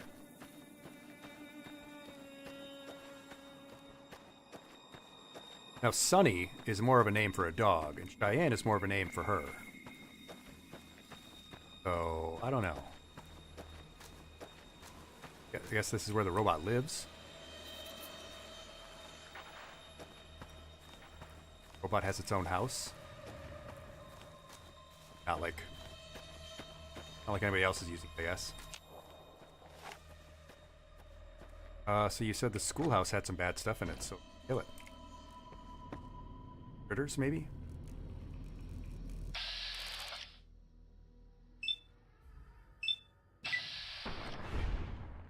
Yeah. Die, monster. You don't belong in this. Hello, Paw. Oof, we're blowing him up. We're blowing him up.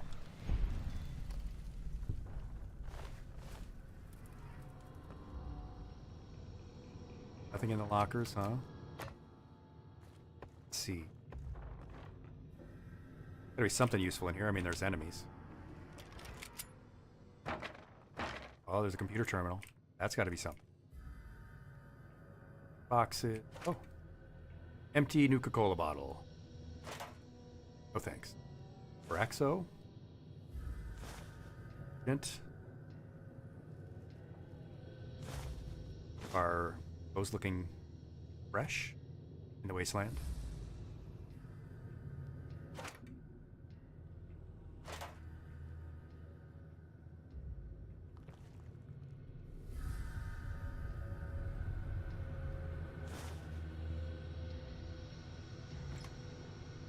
Bottle caps, those are good, right? I do want those.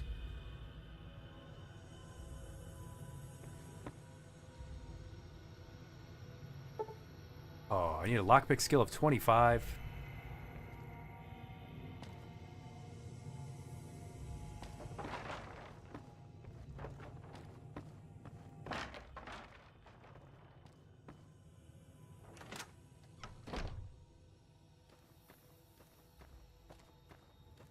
Eight. Nothing in this house for.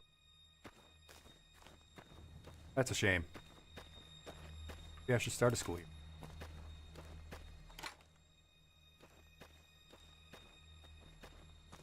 Carefully open the gate. I'm sure no one will. One will want to be rude and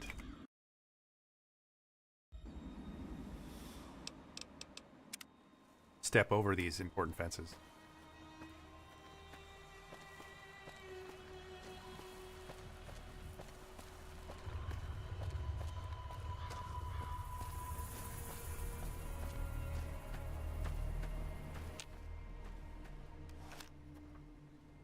Oh, just a settler. Oh, I can't take the food.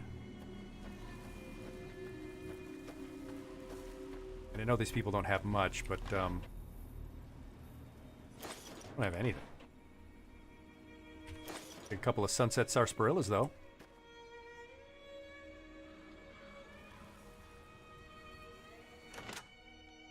Hey, you just woke up? Yeah, you were talking in the middle of the lesson, I remember. Glad you got some sleep. I hope it was restful. Hope it helped. Howdy. Hello, Chet. You must be the one Doc Mitchell was patching up. The way I heard it, I didn't think you'd be walking out of that office. I've got plenty of supplies for sale. Even if you're hurting for caps, I've also got boxes of surplus ammo in the miscellaneous section. They're not great. And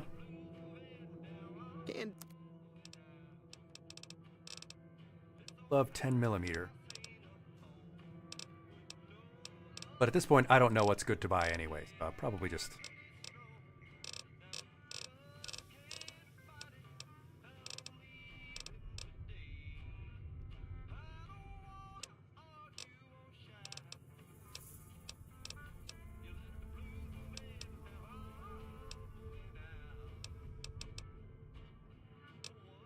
Mercenaries grenade light rifle? How did I get that?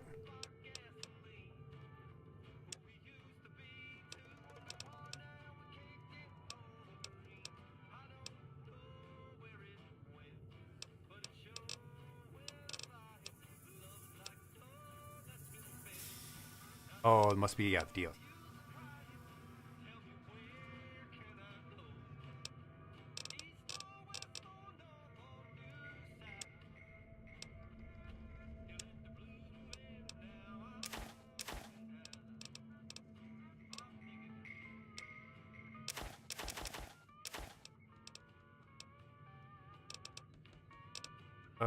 Sure. give me a shout if you need anything else. Will do, friend. Take You, Chet. Are they really selling this one old-timey roller skate? Is that really for sale?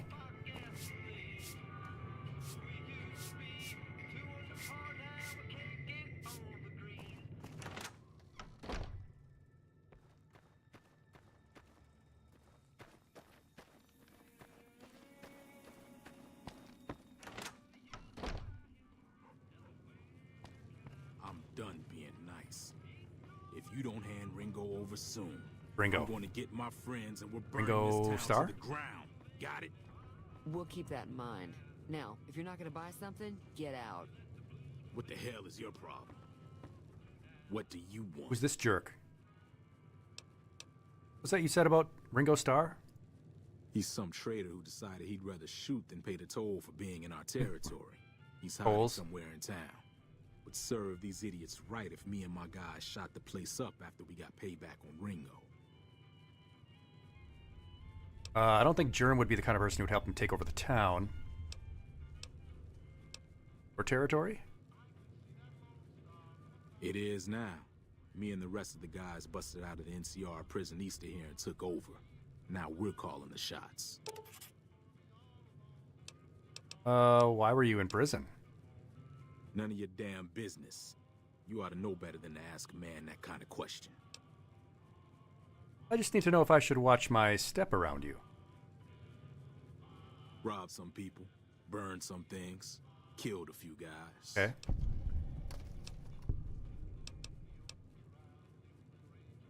Same old shit that's been going on for years. The NCR and Legion are still fighting over Hoover Dam for some reason.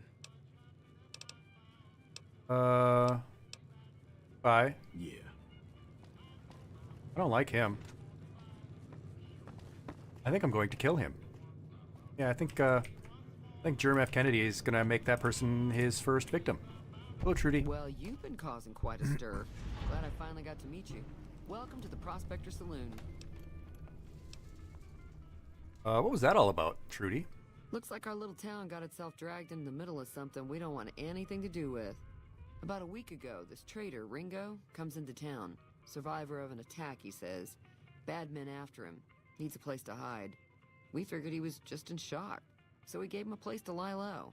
We didn't actually expect anyone to come after him. Town's not that big. I mean, I can see all of it. Cobb hasn't exactly been looking for Ringo too hard. I think he's afraid that Ringo will ambush him, which is probably true. That's what I would do.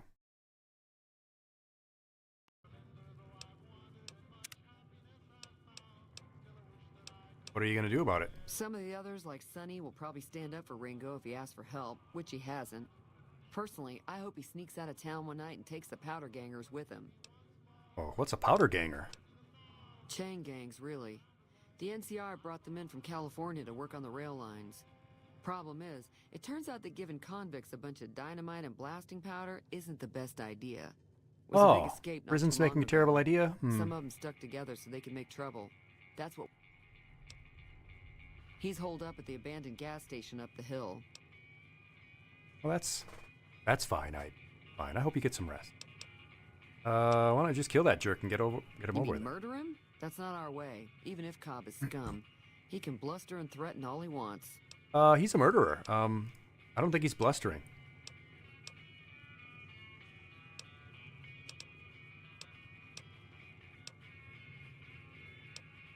I feel like Germ wouldn't ask too many questions. Germ is going to keep things, I guess, a little bit closer to the vest. You know?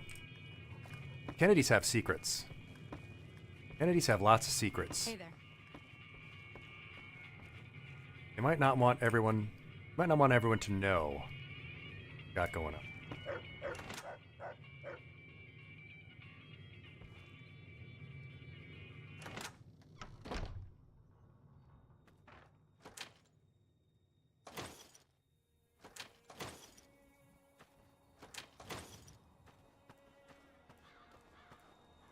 I guess that's our first quest. Let's go to the gas station.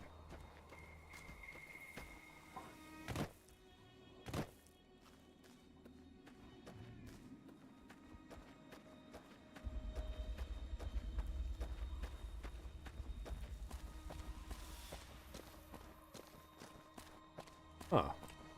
There's no gas.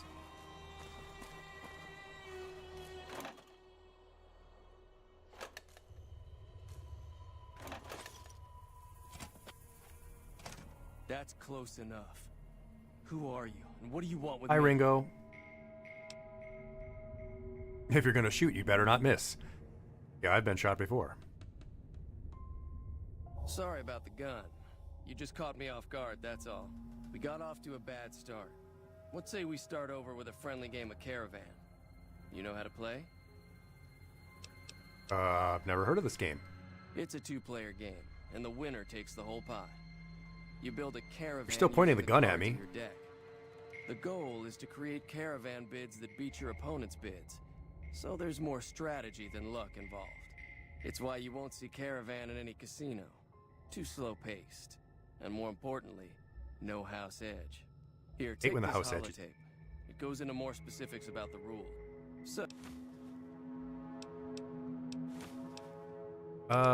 Sure. I think we'll play a game with him.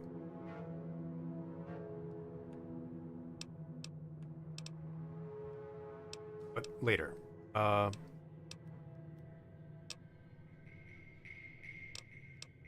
for now. I'll talk to him in a sec. For now, we're gonna make a save because I think we're gonna pick it up here next time. Yeah. We're gonna pick it up here. We just got going, just started, but that's fine because been at it for about 4+ hours now, and I think we're gonna head out. We had a great lesson. The lesson was quite long, actually, because a lot of you had great questions and comments, and I appreciate that.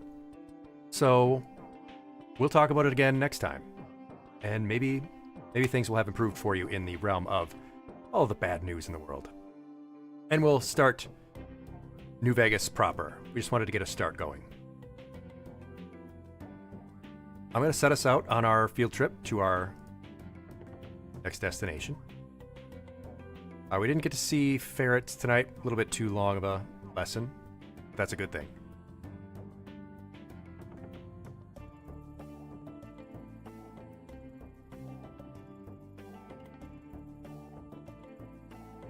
Let's see.